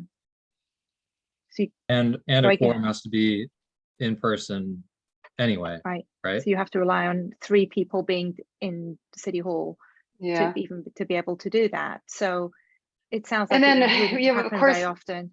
One of the worries is that when if we can't make a quorum for a planning commission meeting, it's delaying a lot. So it's delaying someone's project. They might have had an architect retained to stay that night. So my fear is just that I would like to try to avoid something that doesn't have too many opportunities for continued meetings.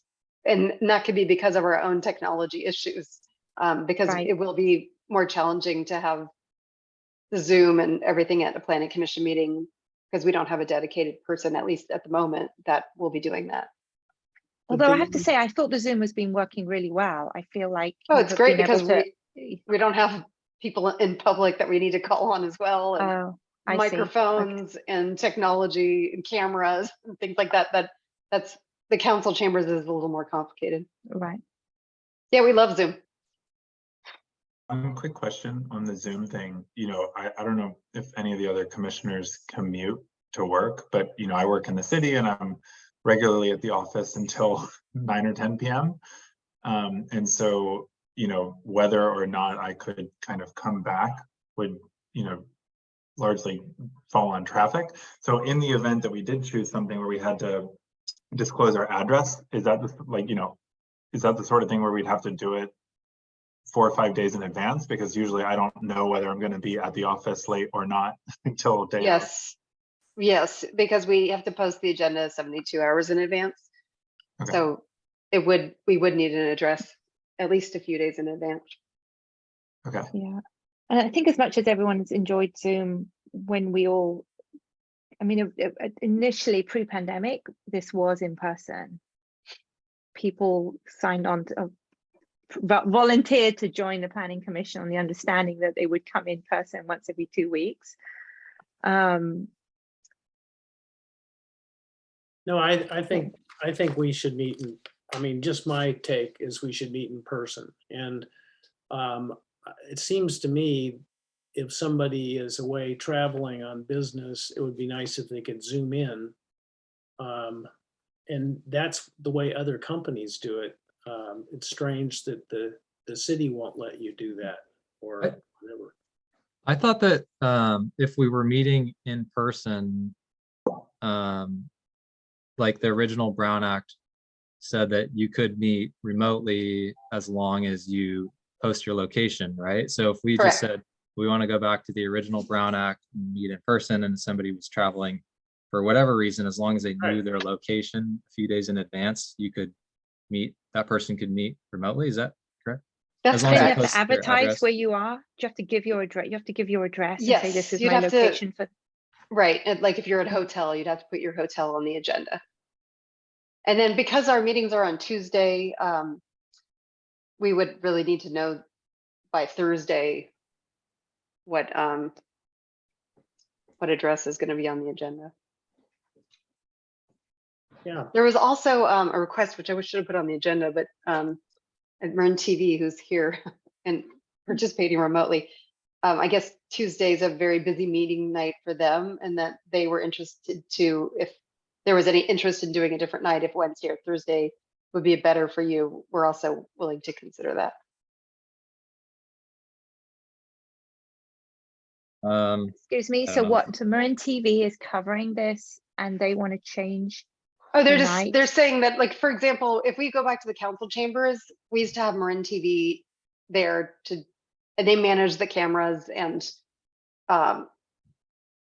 do the recording during the same time that you're meeting in the council chambers. And so they could probably find someone to cover that, but apparently Tuesday is a very busy meeting night. So they were just mentioning if anyone was interested in moving to a Wednesday or Thursday, that would be a better night for them to cover the meeting.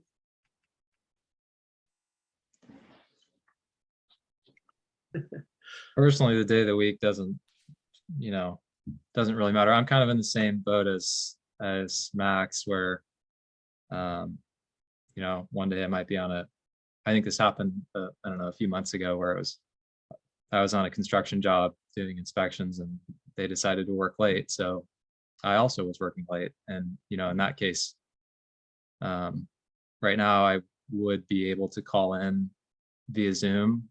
It doesn't sound like that's going to be the case in the near future. So I think, to me, it seems like our options are we meet in person, and that's kind of the Brown Act. And the third option is essentially meeting in person. Some people can meet remotely twice a year, which is not much. Or if you want to post your address in the agenda, you can do that as well. Are there any other options, Elise? Is this it? or can we, as a commission, agree to do something else? Okay, what other options do we have? So remote means posting the agendas. Meeting in person is fine. You don't have to have Zoom. Mhm. And then, or else, like you said, we could follow the Brown Act and just do hybrid meetings with the people who are absent posting the agenda, or Zooming. But this And is then- it, is what you're saying. Yeah, I mean, this We- is essentially, this there's is it. We not don't. a lot of other options. Hmm. Unless the state changes the laws. What are the other planning commissions doing in Moraine? I don't know, I could ask though. I know it sounds like a lot of, so the town council has been meeting in person and doing Zoom as well for months now. And then, but there's other boards and committees that are doing different options. And some of the agency groups, they're all willing, some of them that meet infrequently are willing to just post their agendas. But those are probably groups that aren't widely publicized too. So it's not as big of a risk to invite people to your house because people probably aren't reading their agenda. So we need to decide tonight or in 2 weeks? So in 2 weeks on the 28th, it's going to be definitely a Zoom meeting. That'll be the last full Zoom meeting without having to post any sort of agendas. And then on March 14th, we'll have to decide what to do. So if you'd like to just plan on having that one in person, that gives us almost 4 weeks to try to figure out the technology if we want to do something hybrid, and then it gives you plenty of time if you know in advance that you can't make it. But I guess I would suggest planning to be in person on the 14th, and we'll do our best to figure out the technology so that we could have a hybrid meeting.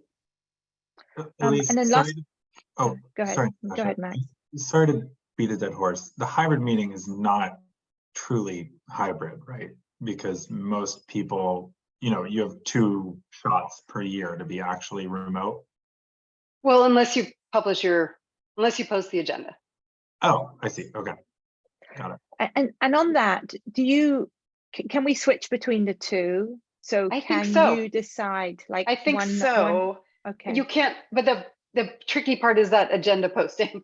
So if people decide, oh, today is if you have that legitimate meeting or emergency, that's fine. But if you want to meet remotely by Zoom and you didn't give us enough time to post an agenda and you're not posting an agenda on your site, then you can't participate. Or we can't, it hasn't complied with the rule. The hybrid meeting is the thing that makes the most sense to me. I mean, if you know you're going to be visiting your relatives on the East Coast that week, a week away, then you post the address and then you can come in on Zoom. So, and the rest of the time you meet in person. Right. But it sounds like we don't have to commit to either option. You can, as long as you know that there's a quorum in person, you can either lean on if you feel like you can't attend and you have an emergency reason, you either have a valid reason, or if you choose to, you can do the original Brown Act requirements and post your address, and that's like a choice, right? Right.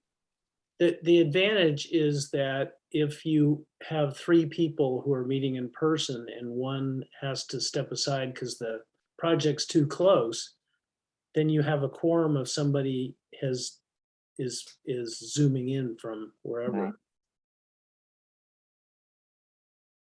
So Would you, if you didn't have a quorum in person because one person had to recuse, or I don't know. It would only work if you had another person on Zoom that has the agenda posted, I guess. Right. Right. Oh, I see. Okay, got it. So it is part of, even though they're on Zoom, they're still part of the quorum because Right, you because they're originally not the emergency situation. Yeah. Right. I mean, I work from home, so I can be more reliable about being there. But I think we just have to acknowledge that people have lives and some people are coming from work and in the city. I think there are at least 3 people on this call who are commuting from the city. So with that, it I- sounds like we don't, sorry, go ahead, Liam. Oh, I've just got a question. Have you guys seen, I mean, I was on the commission when it was in person. Have you guys seen an uptick in participation from the public now that it's on Zoom? I mean, it seems like it's easier to just call in than it is to show up in person. I think right? so. I think people, well, depends on the topic. Cannabis brought in lots of people. But I think for normal planning applications, I think it's easier for people to participate by Zoom. They don't have to, they don't have to worry about their kids and things like that. Mhm. I don't. Brock is the only person on the commission who was here when we were in person. Yeah, I actually think that honestly, more people show up in the meeting room. It always seemed like, because even the person who is speaking for or against a particular project often will bring a couple people with them. And so you end up with quite a few people sitting in those chairs looking at you, and many of them don't get up to speak at all. And that may be the case with Zoom. They're in the background. That's probably true. So it sounds like we actually don't have to do anything on this. We can just Well, we just need understand to the make sure rules. that we have a quorum on March 14th, one Yeah. way or the other. But we should, I mean, it's kind of our duty as a commission to make these meetings the best we can. And if for some reason we can't, we let Elise know as soon as possible, right? Yeah, and like ideally, we would know if you're attending or not, or gonna have some issue before we mail out the notices for the meeting. So we're planning essentially 2 weeks prior to the meeting. Because once we've mailed out the notice, if we found out then that through these different methods, we're not getting a quorum, then we'd have to cancel the meeting and renotice. Okay. So the next 3 meetings are the 28th of February, 14th of March, and then the 28th of March. 28th of March. And then the following one is spring break, so I'm hoping to cancel the April 11th meeting. Okay. But we could talk about that as it gets closer. I just imagine a lot of people aren't going to want to go to a meeting that week. I'm actually out of town that week because it's school holidays. Yeah. So even if you could mark your calendars for the 14th and 28th in hopes that you could be in person, so we know we have a quorum, that would be great. So it goes meet each other in person. Sorry, Max, you had a. Oh, I was just clarifying that that's in March. 14th. In March, yeah, March 14th and March 28th, and then we'll have a Zoom on February 28th. You know what was helpful? Neil had sent out a calendar invite for the entire year when I first joined, and we were able to just accept it, and it saved for every planning commission meeting throughout the year, and we just canceled the ones that ended up getting cancelled. Did you say Zoom or did you say Zoom or like an Outlook? Like a Zoom invite? Was it the invitation through Zoom or was it? It was an invitation through the email. So you know how you send an invite every week? Yeah. It was just one that was recurring. It was a recurring invitation, and he had entered in the exact dates for the year. Sorry, that's a little bit of work. I think it's like I can send that out. It's not, they're on my calendar. Okay. Just inviting you. Thank you. So unless there's anything else, should we move on to the last item? Public hearing. Anything else from anyone? No? Nope. Floor area ratio discussion. Hi, yeah, so this is an item for discussion. In September 2022, Kristen had come to you and brought forth some excerpts from Larkspur zoning regulations that address floor area, including how it's calculated, the factors to reduce the permitted floor area when floor area is exempted, our sliding scale for our slope and hillside regulations. At that time, the commission requested additional information. So I have compiled all of the excerpts of the various cities and towns in Marin regarding their floor area, which is what has been attached to the staff report that's been provided. My understanding is that this discussion is really for us to decide if our FAR regulations are how we want them to be, if we think that code amendments are due, if we're due for any updates in that realm. We do have a 40% FAR, base FAR on our single family residential lots. And we do grant FAR exceptions frequently, as you all know. Our zoning code does not put a cap on what those FAR exceptions can be. Sometimes they're going up to 50% floor area ratio. And it's something that's come up in public comment as recently as our last public hearing. Definitely people kind of wanting to know, do we have a limit for our floor area ratio exceptions? And is that something that we want to consider? All of the cities and towns in Marin do utilize floor area ratio, or some of them call it a gross floor area. There are, I did make a PowerPoint for you guys, which I could share, that might be helpful.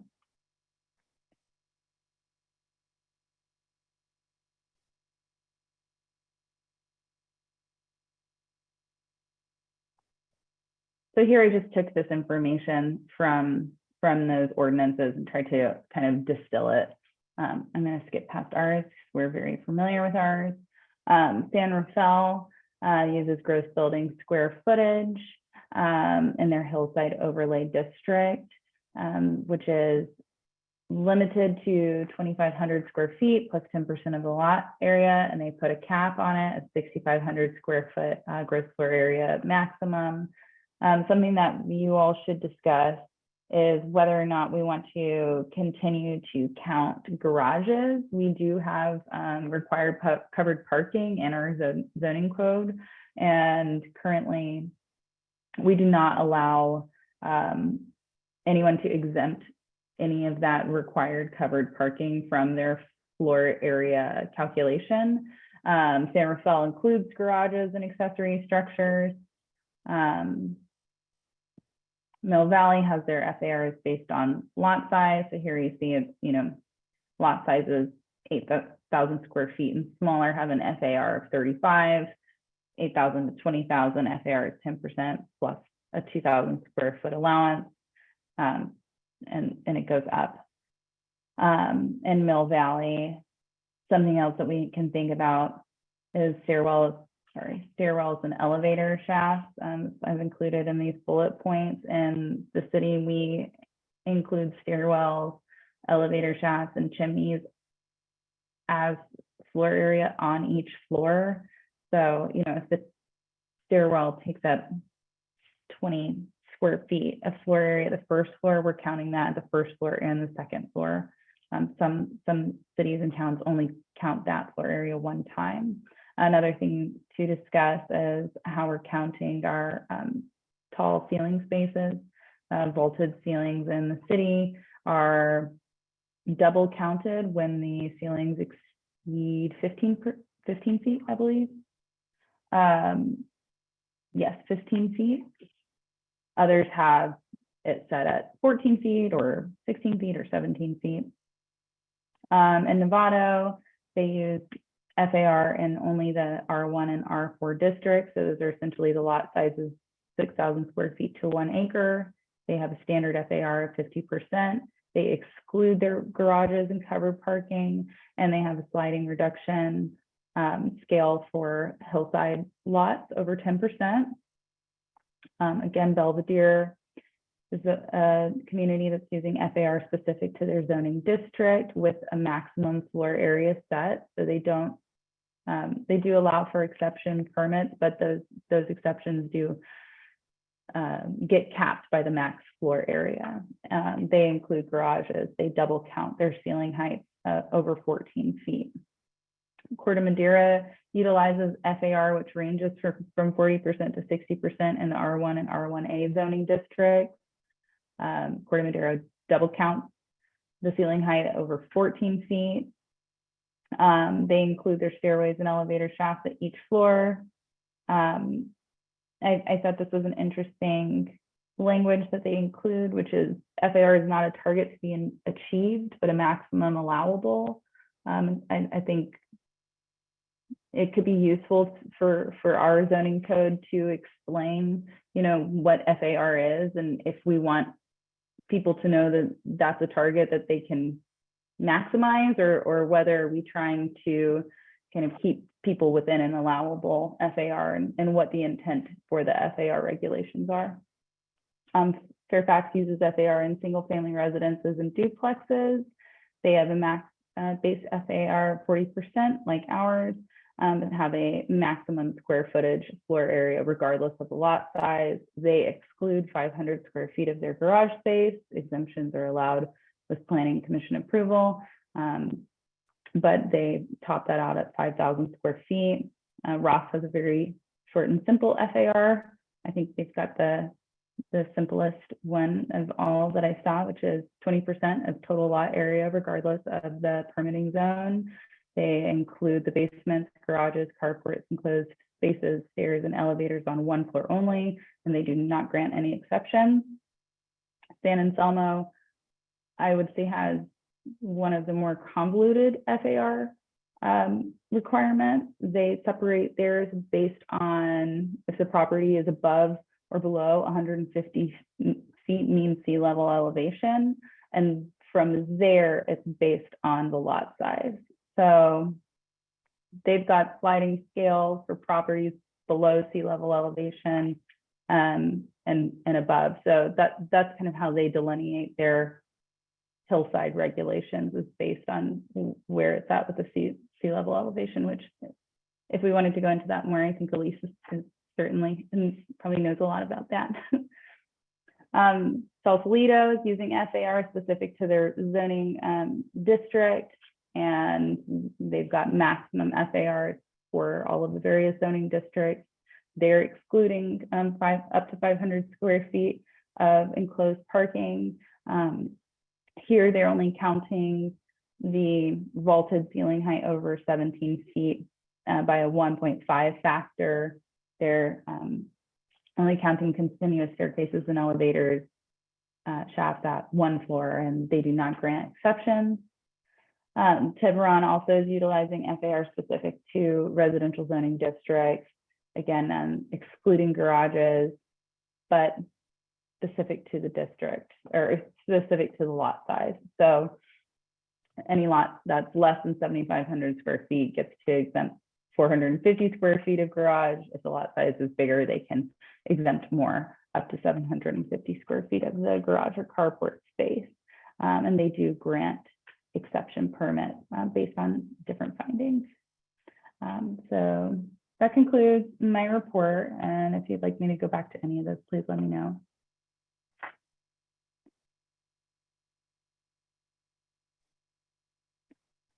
Thank you, Jackie. So I guess it's up for discussion now with the commission as to whether or not we want to do anything about ours. If anyone has any comments they'd like to start with. Well, I think we're compatible with most of the other. I mean, we're similar to you know, Tiburon. We're similar to other areas, so I don't think we need to do anything. I definitely don't want to have a thing that says we can grant no exceptions. I think I don't like that idea. I actually think we're not similar to most of the other communities. I think one of the things that we count as our garages, and most of the others don't. And so you end up in these FAR exceptions because we require cover parking, and people can't use it for living space. So I really appreciate what Jackie put together. It's I was going to actually do that myself, but it was a pretty daunting task looking at all the various communities. And I think if you go through them, most of them have higher FARs than we do. Now, maybe the exception process is okay, but it gets into discussion with almost every project if you have a neighbor who doesn't like what his neighbor is doing. And it would be nice to have a maximum that most people could live with without having to have this exception process, particularly on smaller lots. And Corte Madera, for instance, has a 0.6 FAR when your lot's down to 4,500 square feet or whatever it is. Anyway, I've been on both ends of this thing, trying to work as a commissioner and also making presentations before various boards. And it's a pretty frustrating process. So I don't know if we can simplify it somewhat. And maybe that horse is out of the barn and down the hill somewhere at this point, because you've got all the people that went through all the process to try to get their extra little bit of FAR. And if you change it at this point, maybe that makes more trouble than it's worth. But anyway, I just wanted everybody to see what other communities were doing. And you know, it's a hard one to figure out. That's interesting, Bob, because I didn't see that we were that different. And maybe I'm not reading it as well as you can because of your experience as an architect, but it seemed like for sort of general R1, what we consider R1, a lot of the other districts had either similar or even stricter. Like I was looking at Ross Valley and Mill Valley. Like, to be honest, I didn't compare us to Novato, which is so much bigger, or San Rafael, but more to some of the towns with similar sizes.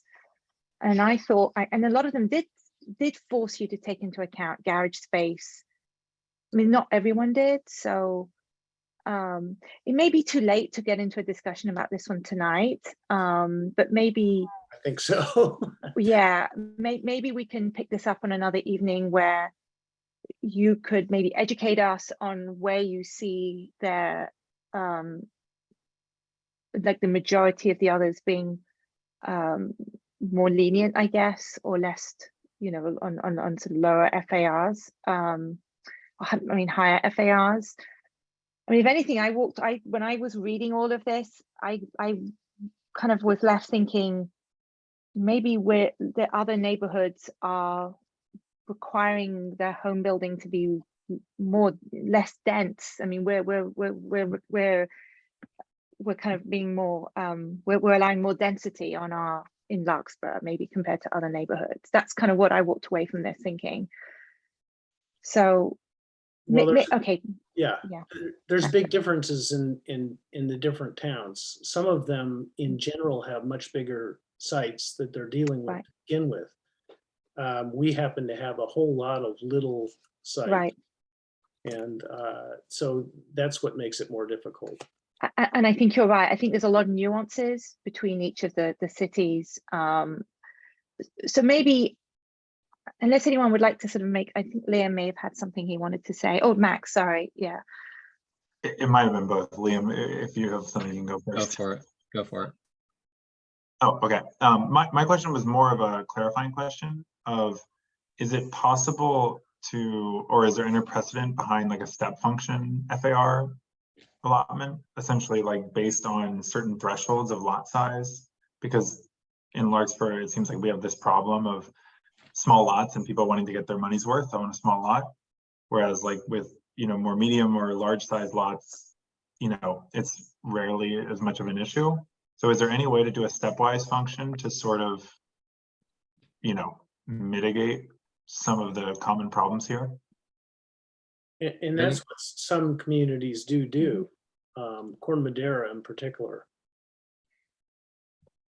where it's, I think there's this 0.6 on a 4,000 square foot lot. And anyway, I don't have it right in front of me, but it caps at 0.6 for below 4,600. Yeah. And then it's 0.4 above 7,700. Are we the only community that did it based on slope? it seemed like a lot of them did it, a lot of the other communities did it based on size, and we did it based on slope. And the reason we did it based on slope was because of landslide issues that happened in the 80s or some period of time. And that's why, and I was thinking either that's very smart of us or very not so smart of us. I don't know, maybe it was ridiculous of us. So I don't know the answer to I that don't think we're the question. only people that have some slope reduction. I think there, I mean, if Were there others? Brock would know Yeah, that. Brock, do you know that? there are others that are based on slope. And that's the San intent of the Jose. San Anselmo one, is just that they figured at 150 mean sea level, everything above that is a sloped site, Right. which sometimes isn't the case, but it's an easy cutoff and everyone knows if they're in or they're out and don't have to do a complicated slope formula to find out. But ours is a little unusual in that it does cut the minimum really, really low based on the slope of the site. So you might want to look at what the numbers might be for smaller lots and if there's any sort of minimum for sloped lots. Yeah, I think ours is 0.05 if it's 40% or greater, and we have a lot of steep hillsides. So you get down to a pretty small house. And you don't need to do that on a hillside. You can make a beautiful house on a hillside that steps up with the hill. And most communities don't have the slope ordinance. I mean, I think 800 square feet is pretty small for Larkspur in particular. I mean, I can't imagine that somebody would buy I don't know what a lot in Larkspur is going for, but it doesn't seem like it would make sense to buy a lot and build an 800 square foot house on it. Right. Yeah. And our So- slope use and hillside regulations are do have other requirements outside of just the FAR reductions. You know, we do require geotechnical and soils reports, and those proposals are very carefully reviewed by city engineers as well. So FAR isn't the only factor that's kind of reining in the development in our hillside lots. I think soil is a good idea, honestly, on a hillside, but a 0.05 makes it difficult to get a reasonable size house unless that lot is huge. So what do we want to do here? Do we want to discuss this tonight? Do we want to propose that we leave this or push it to another meeting where we can kind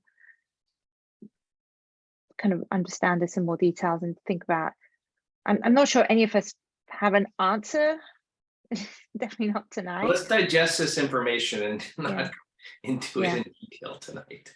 Right, and I would propose that, but I want to leave that open to the commission to agree or disagree with me. And even I agree with that, but it would be nice to tackle it at some time because I've been dealing with it for a very long time. I mean, maybe even Brock, you could make a proposal. Like, I think you are the one that sort of initiated this, and if you think that there's a sensible alternative that we should make, you could present it to the commission and we could all consider it. Okay. And you know, some meeting where we have just one item or something, maybe we can bring it up again, but let me put something together and talk to some other architects I know and see what their thoughts are, because I'm not the only one who's wrestled with this, and all of us wrestle with it often. Right. No, thank you for raising that. And yes, if at least if there's a meeting that's coming up that only has like one item, and we have time to talk about this too, that would be perfect. Okay. And then we didn't open it for the public, but there might be people who want to comment on this. If you want to see if anyone wants to comment. Yeah. If there's anyone in the audience that wants to comment, please raise your hand. Oh, we have Mr. Holmes. Oh, Mr. Holmes.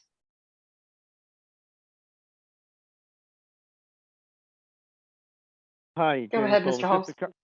Just a couple of points. I mean, I think that increasingly it makes sense to include the garage because as a practical matter, well, the purpose of floor area ratio was twofold, and one I think was to keep the houses roughly proportionate to the lots, and the other was a way of controlling bulk and mass. And I do think that garages, enclosed garages, as a practical matter, do contribute to bulk and mass, but I think more permanently, increasingly, garages are not used for parking. They're used for storage, and therefore they are de facto living areas. So now more than ever, it makes more sense to count them.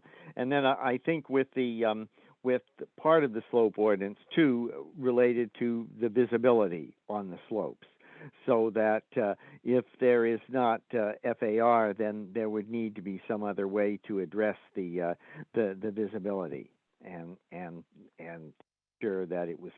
There are, I think, general plan policies and principles which speak about having buildings that are consistent with the terrain. And so I think that the slope ordinance was intended to implement those. So in a part of the review, I think should be taking into account the general plan policies and principles and programs which resulted in FAR. Thanks, James. Yeah, thank you. Anyone else would like to comment? I don't see any other hands raised. Okay. All right, so do we need to take any action on this, or do we just close this No, you topic out and then okay, and great. All right, well, thank you everyone for your thoughts and comments, and thank you very much, Jackie, for preparing this. Yeah, This thank is you. a lot of work, so thank you. And we could share her PowerPoint too, so you have that digestible version of it. Thank you. So that, well, I guess we're closing the public portion of the meeting. Sorry, No? there's a person raising their hand. Would you like to hear from them? From person, yes. Person, you can speak. Person. Oh, hi, Peter Costa and on 30 Diane Lane. Just a question. I know with ADUs, you're allowed up to 800 square feet. And does the city of Larkspur, I know it's a state regulation, but that would not count against FAR, correct? That would be invisible to the FAR, is that correct? Yes and no. So the city has to allow an 800 square foot ADU, but that doesn't mean we can't deduct that from the main residence size. So if you had a limit of 2,000 and someone put in an 800 square foot ADU, the city could limit the house to 1,200 square feet still. Larkspur doesn't, but you could. Does that have to go through planning commission, or is that built into the code? The planning commission or the city of Larkspur has an exception for certain ADUs to exempt 800 square feet of floor area for certain ADUs. But if you change that regulation, then you could essentially limit the size of the main residence if someone proposed an ADU. Now, if someone was maxed out on their floor area, you still have to allow the ADU. It's only when someone has some floor area left that you could say no to it. So basically, if you're up to 40% or even a little bit more, you could technically allow an 800 square foot ADU and not have to go through the variance. Correct. We would definitely, if you were maxed out, we'd have to allow the 800 square feet. Okay, so yeah, I just, on some of these small lots, I just want to bring up that could result in overbuilt conditions. And I know a lot of people are going that route, but I just wanted to get clarification. Thank you. No, thank you for that comment and question. Anyone else would like to comment on this? No other hands are raised. No. Okay. All right. Well, thank you. I'll close the public portion of the meeting tonight, and we have, I guess we'll address our two business items. The first is the approval of the minutes from January 24.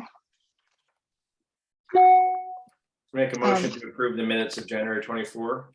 I just wanted to make one I know, I actually did read the minutes.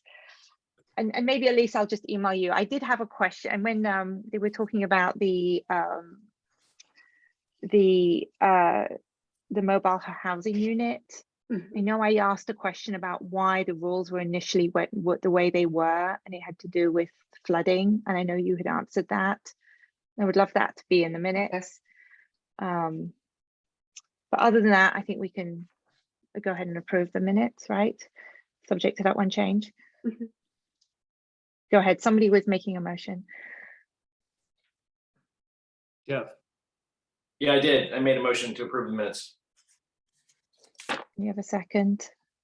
I'll second. Do we have to condition it with your change, or how does that work? Is that It's okay? just a correction.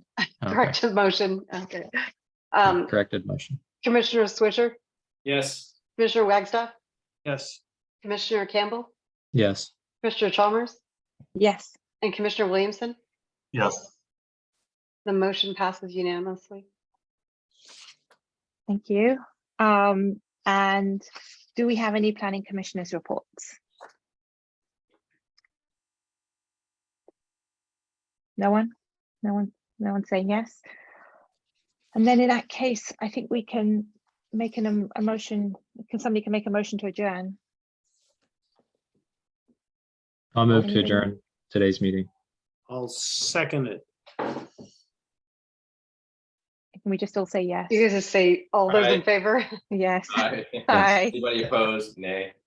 Well, thank you all for staying late tonight. Thank you. And Bravo. we'll see you on Zoom in 2 weeks and in person Yeah. 2 weeks after Can you that. hang on for a second after, Yeah, sure. okay.